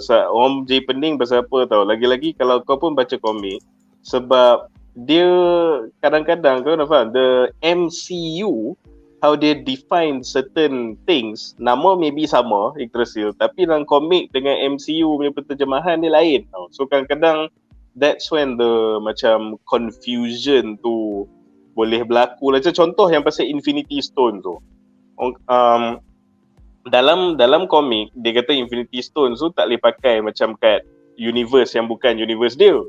Tapi kalau macam lah Loki ni, dia semua cakap Infinity Stone tu tak boleh pakai sebab TVA is outside of time. Lepas tu orang jadi macam macam kenapa ni? Jadi kenapa boleh pakai jap, tapi dia jadi pening pasal dah start bercampur dengan the comic and the MCU punya definition. So that's where the confusion can happen lah. Tapi untuk tolong kau jawab Yggdrasil ni, kita tengok what do we know tau sepanjang kita tengok MCU ni. So tadi Nick actually dah membantu kita dengan tunjuk that video clip tu. Kita tengok Thor, dia walaupun dia tak pernah pergi ke TVA, tak pernah pergi outside of time, dia tahu Yggdrasil. Kenapa dia tahu Yggdrasil? Dia kata sebab Odin cerita kat dia.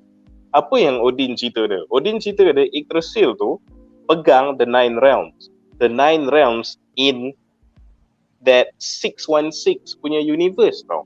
Dia pegang Midgard, Jotunheim, Svartalfheim, Asgard lah and so on kan. Tapi semua tu within satu benang yang Loki pegang.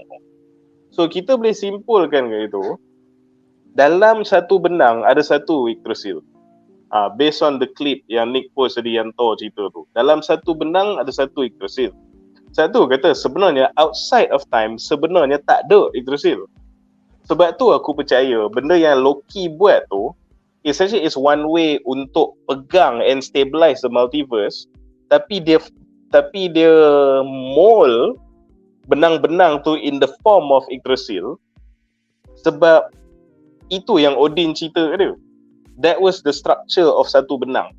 Tapi since Loki dia dah di luar, so dia inspired by that story, dia create an artificial Yggdrasil untuk ikat the multiverse. So kalau kau tanya ada berapa Yggdrasil, there are Yggdrasils in every benang, in every universe. Cuma dalam Loki season tu kita nampak inspired by that, dia buat an even bigger Yggdrasil untuk hold all the timeline. So currently dalam MCU kau ada Yggdrasil dalam setiap benang, and yes, kau ada Yggdrasil yang Loki buat untuk pegang semua benang-benang. Macam tu lah. This is based on what we know lah, what we see throughout the MCU and in the clip yang Nick tunjuk tadi. Yang ni tak cancel, yang ni approve. Sorry Hady. Alright. Okay. Soalan seterusnya. Okay, kita kat mana dah sekarang?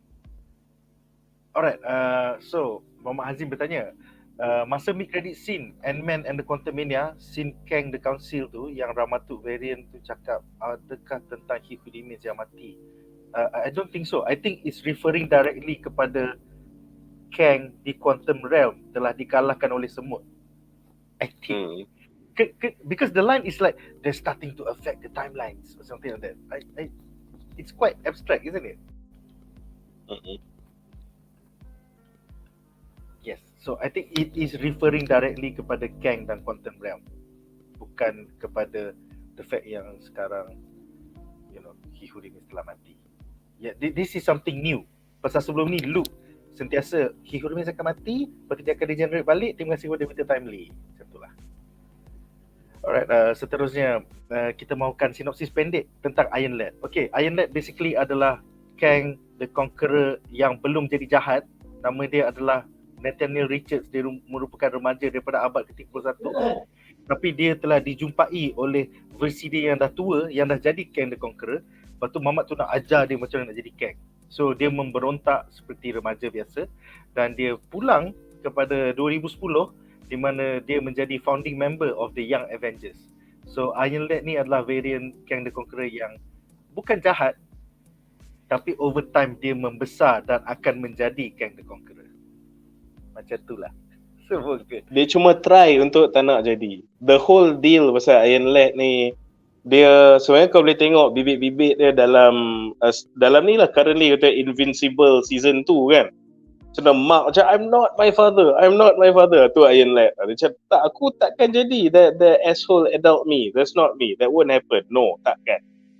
So dia macam in denial of his destiny. Tapi in the meantime memang kesian dia memang baik. Dia memang dah buat baik lah benda semua. Cuma destiny akan catch up dengan dia lah. Alright, kemudian kita ada soalan bonus daripada Daniel Kim untuk Munif. Apakah pendapat Munif since Kang tak jadi major threat? Kau tolak 1 point daripada rating kau. So, adakah kau kecewa?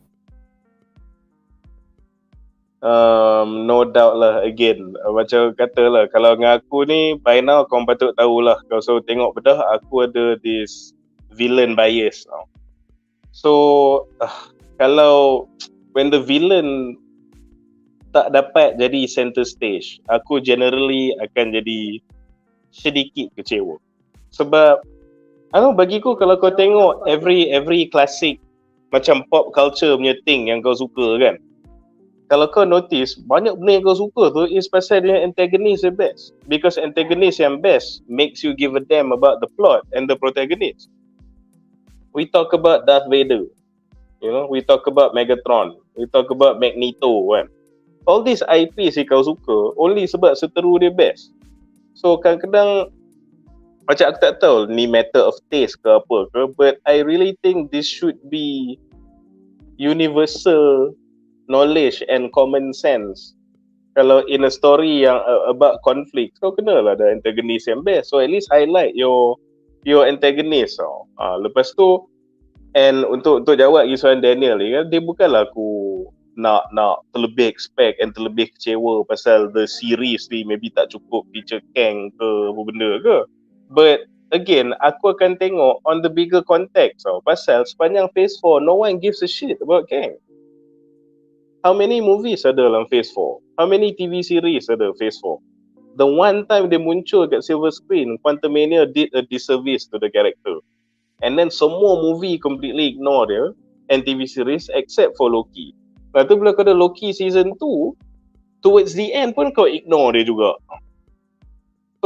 So bukanlah kata series ni jadi macam tak best ke benda, tapi macam if the Marvel Cinematic Universe collectively did their job, aku takkan complain pasal the lack of Kang at the end of Loki season 2 ke benda ke.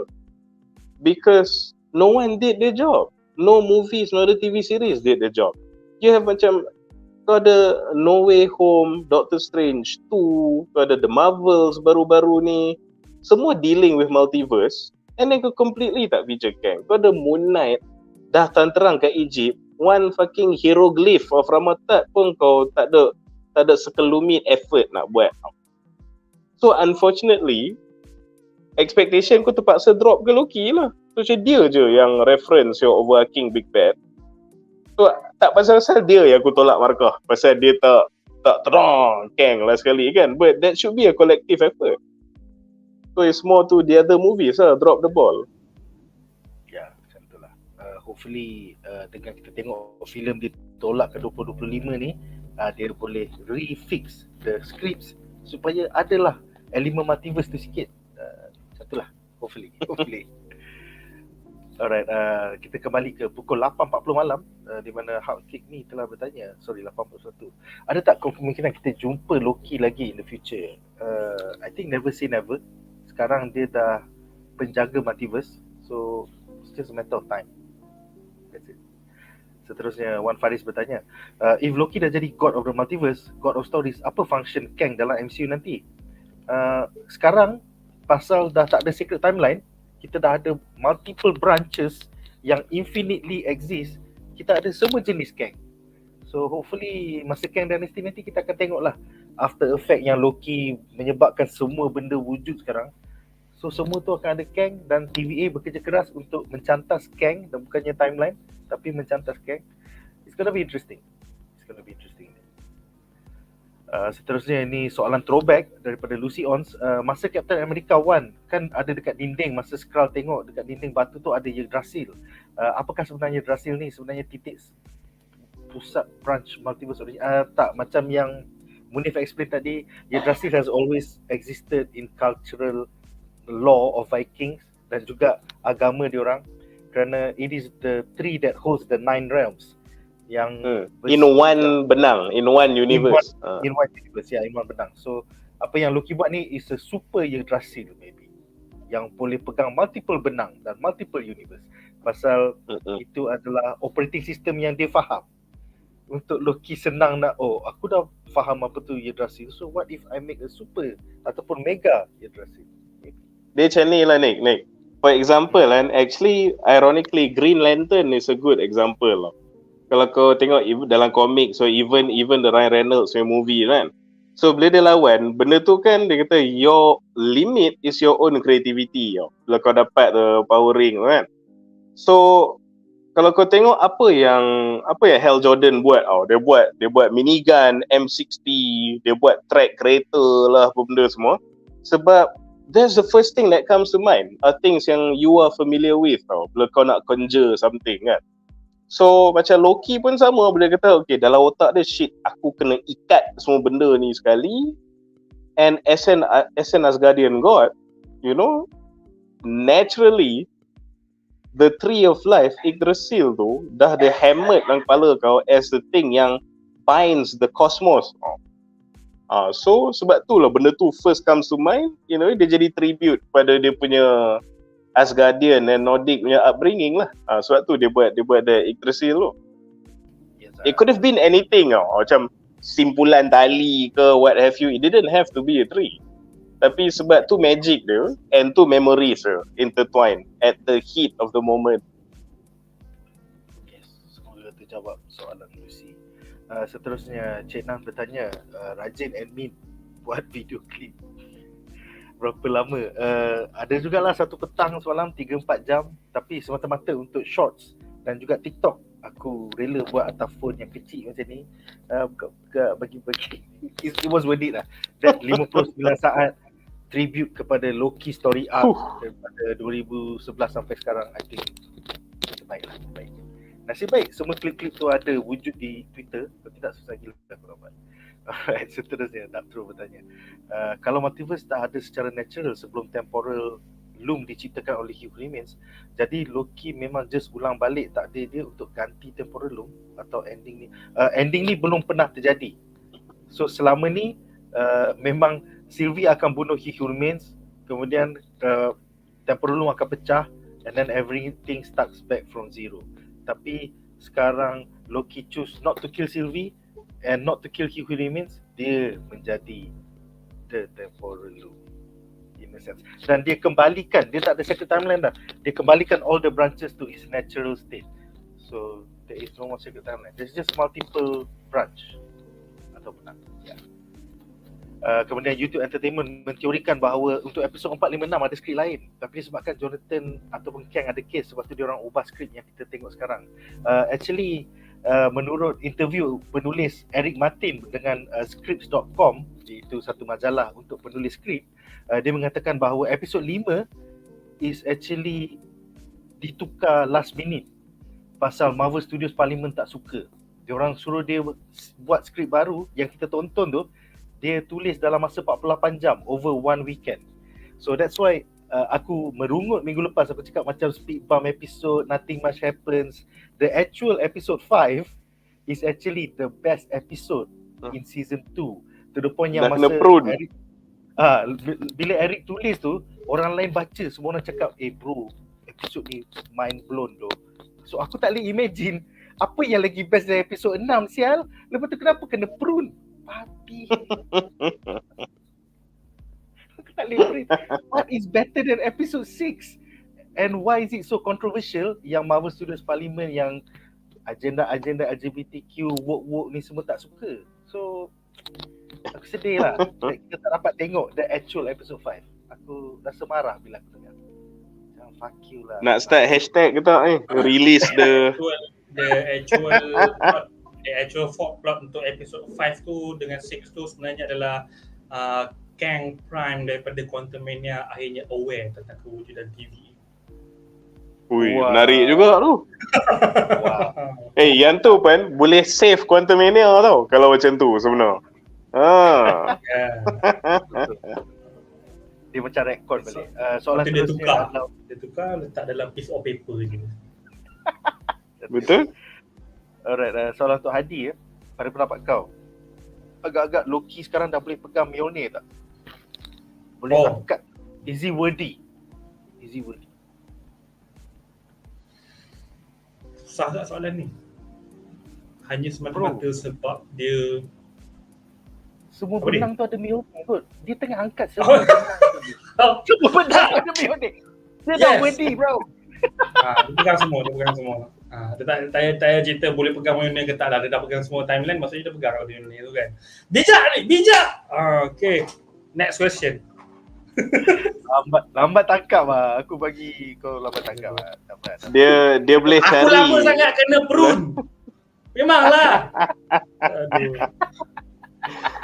Aku rasa Loki Denti benar-benar cari ada timeline yang mana dia memang tengah angkat Mjolnir.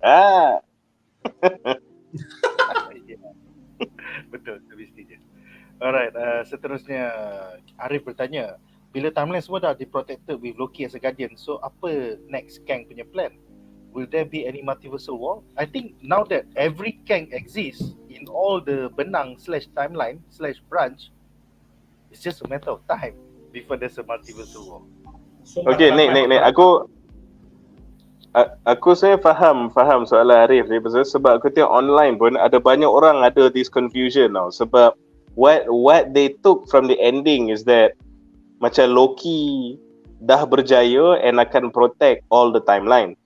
So dia macam, so what the F yang Kang nak buat sekarang kan? Kau ada Asgardian God to protect all of time from outside of time. So sini aku nak maybe address sikit this confusion lah. Benda yang Loki buat is bukan protect all the timeline tau. Yes. Benda yang Loki buat is dia ensure semua timeline ni tak meletup dah buat kali ke berapa dah. Dia memastikan the multiverse tu stabil. Dia memastikan kawan-kawan dia and everything that is living hidup, which unfortunately includes the Kang. So satu kau tengok masa dia buat masa dia the final scene tu, what did Sylvie said to everyone? Dia tak kata Loki has solved the problem, tak. Dia kata apa? He's giving us a chance. He's giving us a chance. Pasal apa? Loki akan make sure the multiverse tak implode. Then sorry guys, you TVA, Avengers, you need to deal with the Kangs. This is what I can do. So yes, the multiversal war tu tetap akan jadi, but at least semua benda takkan collapse into each other disebabkan He Who Remains punya loom tu. So Loki just solve benda tu. Dia pastikan platform tu tak runtuh. Korang lawan lah atas platform ni, dan aku doa the good guys menang. Itu je aku boleh buat sekarang. Aku tengah tak ada platform ni. Betul. Kalau tidak, semua existence mati. So this was the only solution untuk dia.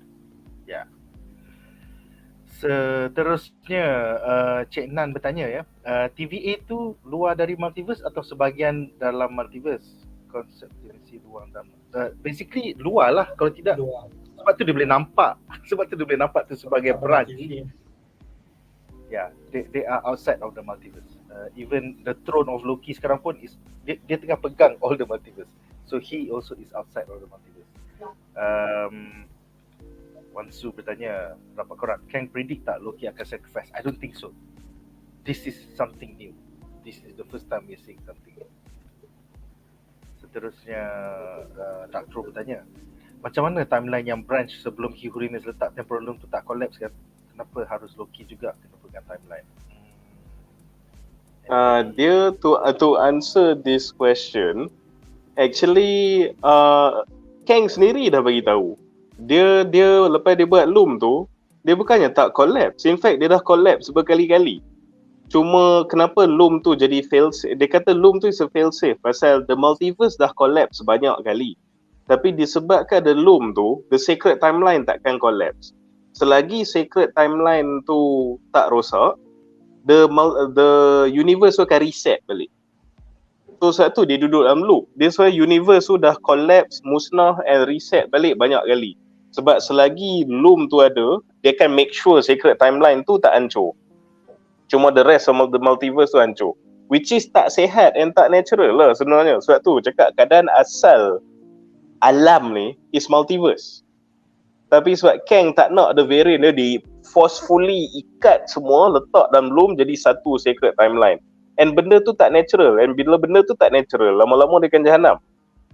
Tetapi disebabkan loom tu, yes, walaupun universe tu collapse, jahanam banyak kali, asalkan sacred timeline ada in the loop, dia reset balik. So, simply untuk menjawab soalan kau, dia bukan tak collapse, dia dah collapse banyak kali. Tapi dia akan reset selagi ada loom tu. But Loki feels it's better kalau berambus loom, biar je semua jadi multiverse. Banyak Kang nak muncul pun lantak lah, asalkan kawan-kawan aku hidup, but I will trust my friends untuk deal with the Kang. Alright. Soalan ke-9 adalah daripada Rahman yang bertanya, dalam komik siapakah main villain dalam Avenger Secret Wars? Dr. Doom ataupun Beyonder? Jawapan dia adalah ya. Ya. Pasal ada dua komik yang nama Secret Wars, iaitu pada tahun 1985 di mana Beyonder adalah main villain. Kemudian ada yang 30 tahun kemudian 2015 di mana Dr. Doom adalah villain dia. So siapakah main villain Avenger Secret Wars? Jawapan dia ya. Alright. Dia kalau kau cakap pasal yang 2000, kalau kau cakap pasal yang 2015 punya, dia berperingkat tau. At first the Beyonders yang jahat lah, so to speak. Sebab Beyonders yang cause the incursion sebenarnya. Tetapi yang menjadi hero masa tu ialah Doom. Sebab Doom dia pergi settlekan Beyonder. Kalau nak cerita panjang lah, tapi pendek cerita, Dr. Doom yang pergi settlekan the Beyonder punya threat tu. Tetapi Doom being Doom, lepas dia dah settlekan perihal Beyonders tu, tiba-tiba dia pula take advantage and dia yang rule and menjadi the final boss untuk Secret Wars. Dia macam tu. So Beyonders was the first boss, then lastly end up Doom jadi the final boss of that one comic up. Yes. Dan ni bukan versi Doom biasa, ni ialah God Doom, iaitu Doom pakai baju warna. Yeah. Alright, soalan ke-8, we have the last 8 questions. Ravonna, apa cerita? Yang dia jumpa dalam void tu Ramatut ke? Jawapannya tidak. Yang dia jumpa tu adalah Elioth. Pasal Elioth kan ada that hue of purple. So yang dia jumpa tu Elioth macam nak gigit dia, nak makan dia. But aku harap Ravonna tak matilah. Aku harap kita akan tengok Ravonna dalam Avengers Kang Dynasty nanti. Alright, soalan seterusnya, MN Syafiq bertanya, apa itu Kang Prime? Sorry, saya tak baca komik. Silakan Kaki komik kita explain apakah maksudnya Kang Prime. Okay, dia Kang Prime ni, okay, dia sebenarnya daripada even before Kang ni pun dalam Marvel dah ada konsep multiverse ni tak? Cuma je dalam satu benda yang konsisten dalam Marvel ni siapa tau? Semua watak-watak Marvel yang kau kenal akan ada variant, alright? Tapi yang uniknya Kang ni banyak variant, tapi semua variant tu ialah diri dia.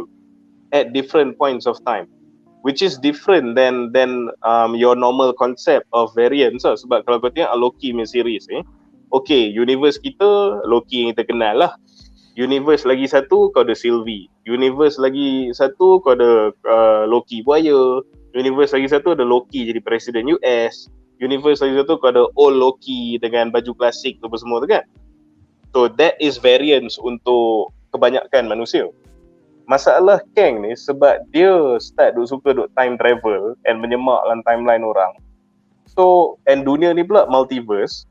So bila dia time travel, dia create copies of himself dekat different timeline. So sebenarnya across the multiverse semua tu ialah him. Cuma when, bukan who. When. Bila kau cakap saya variant Kang ni, you're talking about when, not who. Orang lain punya variant is who. Kau completely different people.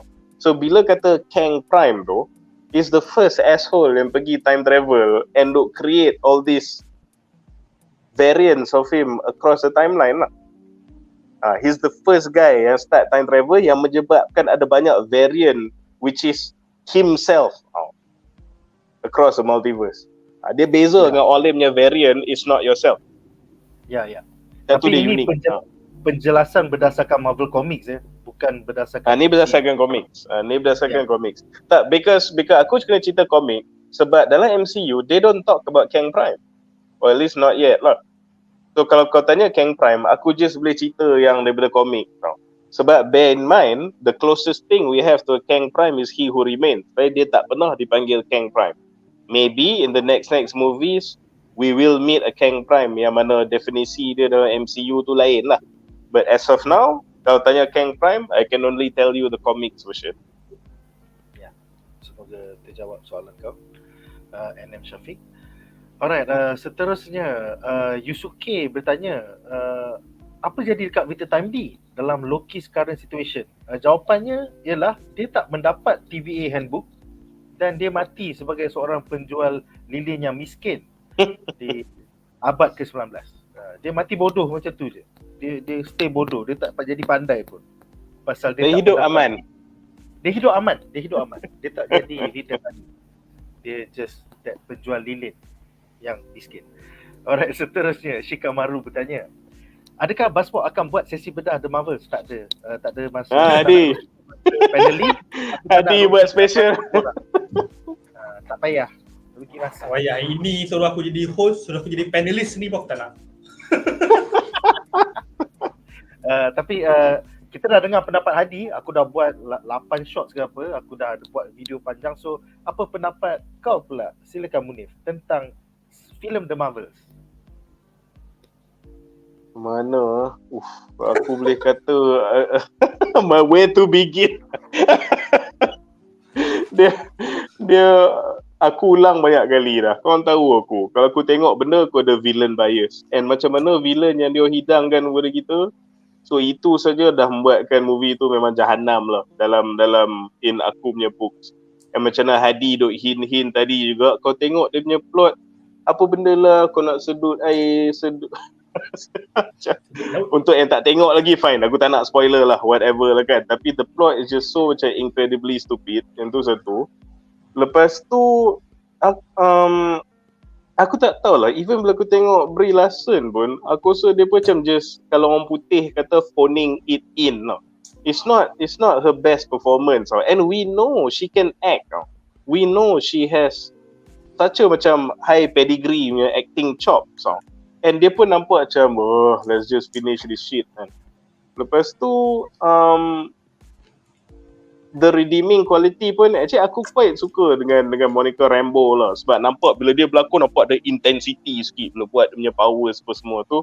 And pasal Iman Vellani punya Miss Marvel, tak payah cerita lah. Memang she is the saving grace of the movie. And of course the mid credit scene.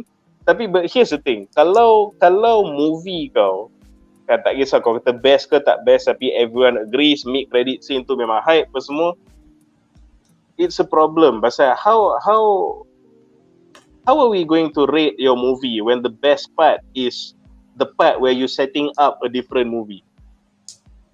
You know, what does that say about your movie? The best part is the part where you set up another movie. Kan? So aku rasa that alone is all you need to know about how bad the movie is lah. And aku boleh cakap terus terang lah, the half the movie, the part yang dia orang kat saber and tiba-tiba jadi tiger kat itu, aku completely tak faham. After so many failed movies, aku still nampak Marvel tak faham yang a movie can be light-hearted but not badut. They still don't get this. Half the movie is not just clown, but you clown to the detriment of your plot. A serious organisation macam Saber, a badass character macam Nick Fury, semua dibadutkan. Dah lah kau dah badutkan di Illuminati, kau dah badutkan Thor, kau dah badutkan Zeus. I really hope this trend ends with the Marvels. And speaking about ending trends, one more thing.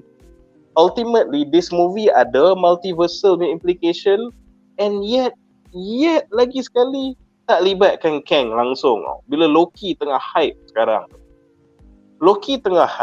kau punya ending multiversal related, nothing to do dengan Kang juga. So kau ni tak WhatsApp ke? Kau tak ada macam group Telegram ke, apa benda Facebook group ke?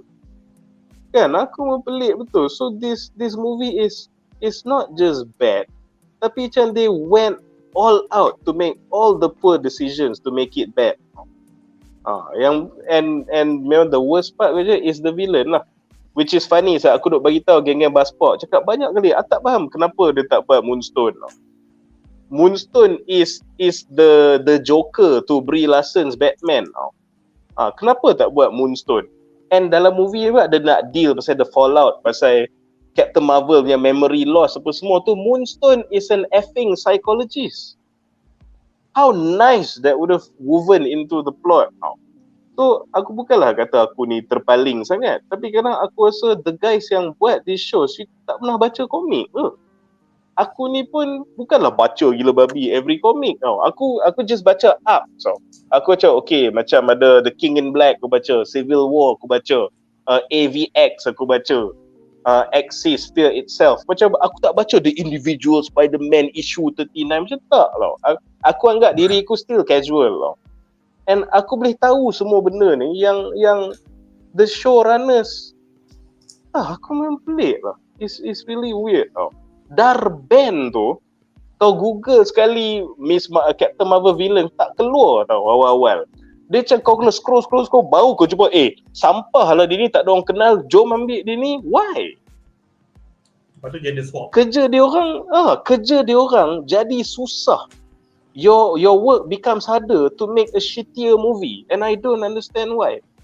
If you take the easier route, ambil Moonstone, dia psychologist, boleh deal dengan Carol punya personal memory issues apa semua, orang akan hype with a very recognizable characters.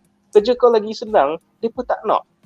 Dia just going all out nak bagi movie ni gagal. And I do not understand why. I hated it. Kalau korang suka the movie, power to you. In fact, Marvel need some wins. Aku senyum sikit bila tengok fans score untuk The Marvel so agak tinggi, sebab aku sedih kalau semua orang just completely give up dengan MCU. But man, they can and must do better lah. Macam dah melampau sangat Kang ni, the quality tu. So itulah. Terpanjang pula. Emotional. Moonstone ni watak perempuan kan? Female kan? Perempuan botak. Apa? Moonstone. Bukan. Yang tu macam Moon Dragon. Ni Moonstone. Tapi Moonstone ni perempuan juga, female juga kan? Female juga? Kau tak payah gender band. Dia memang dah female.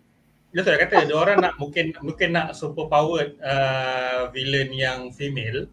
Dan macam kau boleh guna Moonstone, tapi instead kau pergi ambil karakter Darben yang merupakan lelaki dekat dalam komik, lepas tu kau gender swap, lepas tu jadi bodoh juga. So apa benda kau buat ni? Benda dah ada dalam komik, tinggal guna je. Hady, here's another fun fact tau. Powers dia, Moonstone ni, is powered by a Kree artifact.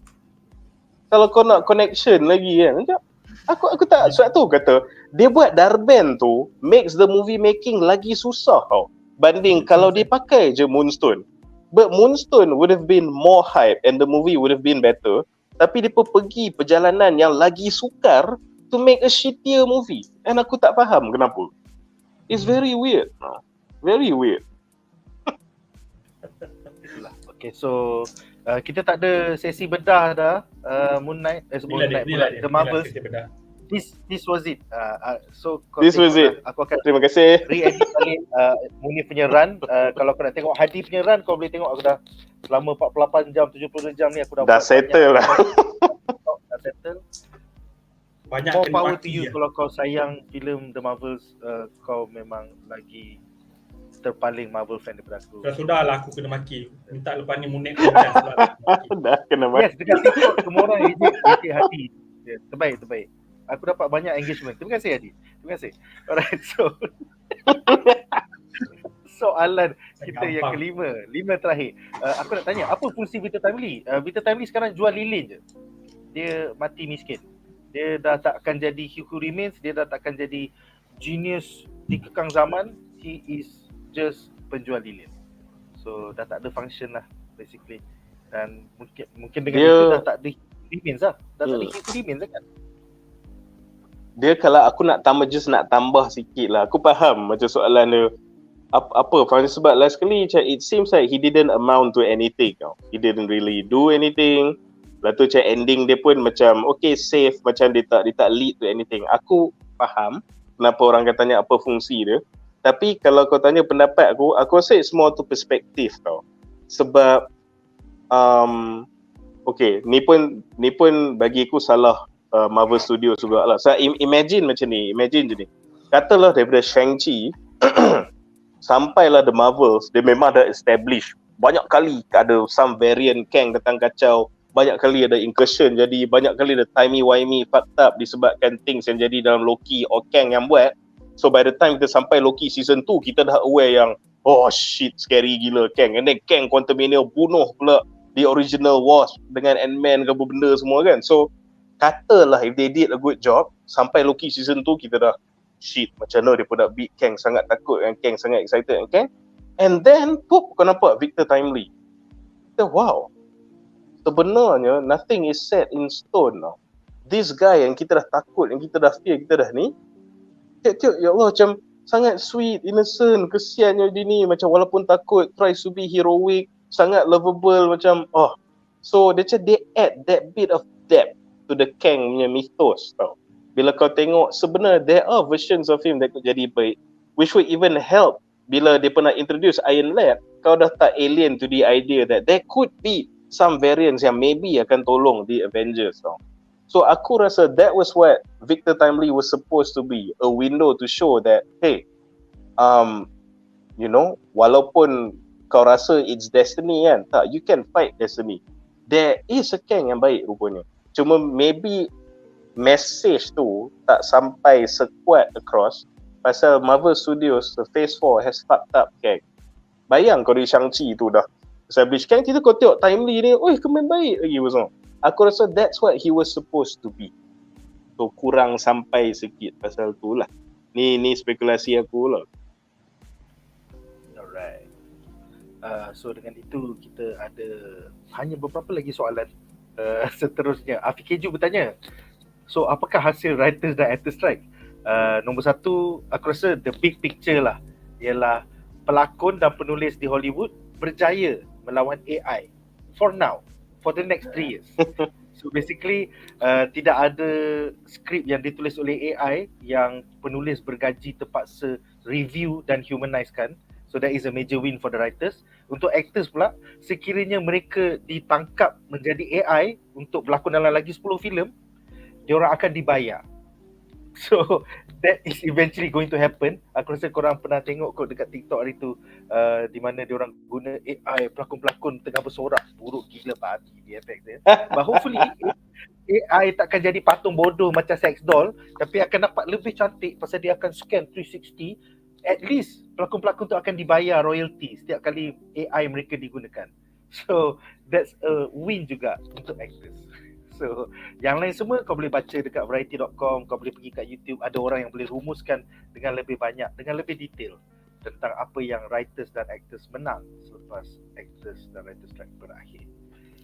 Alright, seterusnya Haziq Nika bertanya, berdasar buku MCU timeline, Kevin Feige cakap semua movie Marvel termasuk production dalam Sony Fox kira canon.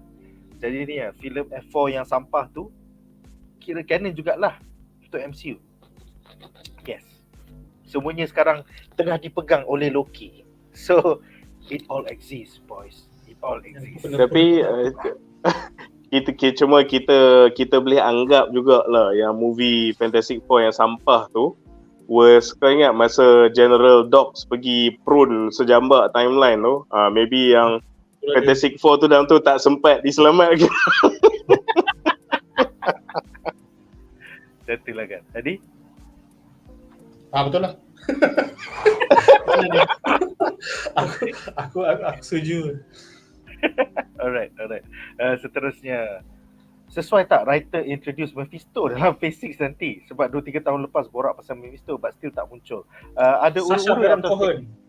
ada spekulasi bahawa Sacha Baron Cohen, pelakon Ali G ataupun banyak lagi lawan tak, Aladdin, Borat, Bruno, dia pelakon sebagai Mephisto di dalam siri Marvel Spotlight Ironheart yang akan keluar maybe tahun depan. So maybe, tapi itu sekadar spekulasi oleh Palatau setakat ini. Seterusnya, Raf Animasi bertanya, pada pendapat panelis, Spider-Man Across the Spider-Verse tu ada kaitan juga ke dengan MCU? Based on apa yang dikatakan oleh Kevin Feige dalam buku MCU timeline tu, ya, semuanya sekarang canon kepada Loki memegang semua. So macam itulah. Seterusnya, betul ke MCU nak kembalikan The Original Six? Itu sekadar spekulasi yang tidak dinamakan oleh Variety.com Let it go. di dalam artikel Let it mereka go. 2 Jumaat lepas. So itu hanya spekulasi oleh pengkritik industri Hollywood. Masih tak ada official lagi. But now it's possible pasal Loki dah pegang semua.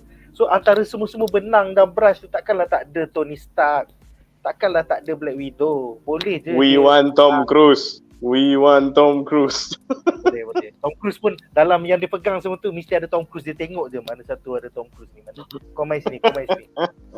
Now anything is possible, guys. Anything. Macam tu lah. Alright, yang ni aku bagi kepada korang lah. Silakan Hady. Adakah The Marvel's post-credit scene akan lead kepada Secret Wars?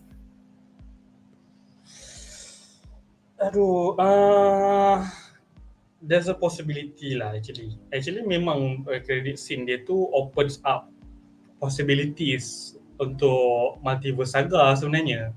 That's why people keep cakap kata, oh credit scene best. Apa kau kata tak ada setup credit scene. So yang credit scene tu je lah yang setupnya pun, not the whole movie. Dalam 1 jam setengah tu hanya 3 minit tu saja yang important. Aduh, sudahlah. Ya, betul. Bukan Captain Marvel, Miss Marvel. Miss Marvel variant. So itulah, but bagi aku there's a lot of ways untuk diorang nak set up untuk multiverse saga dekat dalam filem The Marvels ni. Sedangkan dekat dalam trailer dia pun ada di-highlightkan pasal dialog yang the reality ada reality baru yang dah masuk ke reality kita. It's like macam, oh, is that the whole plot? Suddenly aku duk tunggu sampai habis. Sedut. Aku dah cakap, aku basic dengan ni memang ni hujung dia, lepas tu habis cerita ni, tak ada apa-apa.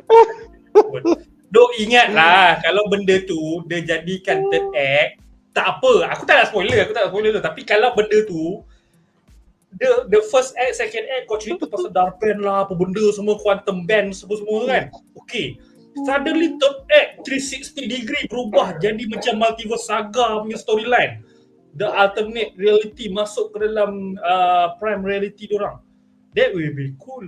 Tapi tak, credit scene sahaja.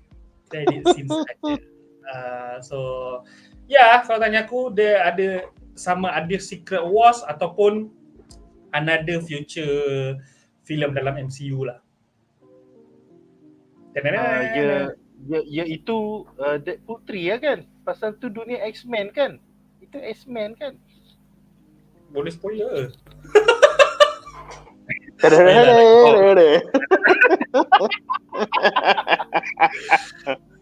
Ramai yang tak tonton lagi, sorry guys, terspoiler. Sorry. Sorry kata. Nampak Adik dia punya sorry pun dia tak apa. Sorry but not sorry. Because the movie is too shitty. Betul lah. Tapi yalah dia perumpamaan ni macam ni lah. Aku rasa lah orang kata The Marvels ni best pasal post credit dia. Itu macam kau cakap kau suka tengok TV pasal kau suka tengok iklan dekat TV. Pasal TV Tahu tak ni apa. best guys pasal iklan dia best. Iklan dia yang best. What the fuck guys? What the fuck? Dia benda-benda macam ni is good bila digula-gulakan pada awal-awal dululah kan. Awal-awal dulu digula-gulakan bagus. Benda itu bukanlah bagus, macam menyeronokkan lah, menyiburkan lah. But if kau keep repeating the same formula, maksudnya kau tak fokus, kau tak berikan filem yang bagus, tapi kau hanya berikan satu kredit scene yang nak buat orang cheer, means that MCU sekarang ni dah ketagihkan cheer saja. Cheer bodoh je. Daripada kritikan yang pujian-pujian tentang storyline yang bagus ke apa ke. Dia tak kisah orang macam cakap, cerita bodoh lah, apalah, storyline dia tak masuk akal lah. It's okay, tak apa. Orang cheer juga dekat credit scene, orang tetap ni. It's like macam 1 jam setengah macam tu, macam contohnya kau 1 jam setengah cerita merepek apa semua, sikit je kau bagi dekat hujung tu, orang naik tepuk tangan. Orang tepuk tangan bukan sebab pasal filem kau. Orang tepuk tangan sebab credit scene. Patut kau rasa malu kot macam gitu. Tahu tak apa. Bodoh. Aku rasa dengan itu telah berakhirlah sesi kita malam ni. Pasal daripada cerita pasal Loki, kita dah mula bincang pasal tapi kan pasal The Marvels. Basically aku akan kumpulkan komen-komen best tentang The Marvels ni. Aku akan buatkan satu video. So nantikan the next few weeks. Yalah, kena kecam lagi lah lagi. Kali ni Munif lah. Munif lah. Datang. Kau ingat aku baca benda-benda ni. Cantiklah kan. Cantiklah. Alright guys, so I think that is the end. Terima kasih kepada para panelis kita, Hady atau Hamid dan juga Munif. Dan terima kasih kepada korang yang setia menonton dekat 2 jam setengah. Join us hari esok di mana Munif dan juga Nazir akan membincangkan tentang siri. Esok kau tak apa. Kita akan sirikan Invisible Season 2. Nanti kita akan bincangkan off screen. So esok kita akan bincangkan tentang Invisible Season 2 for the next 3 minggu. Dan maybe by Christmas akan ada What If. So kita tengoklah macam mana, sama ada kita akan bedah tu ataupun tidak. But that's it for now. That's it for this year. Dah tak ada barang MCU dah selain daripada What If Christmas nanti. So jumpa lagi di tahun depan. Majulah fandom untuk negara. Bye guys. See you guys. Happy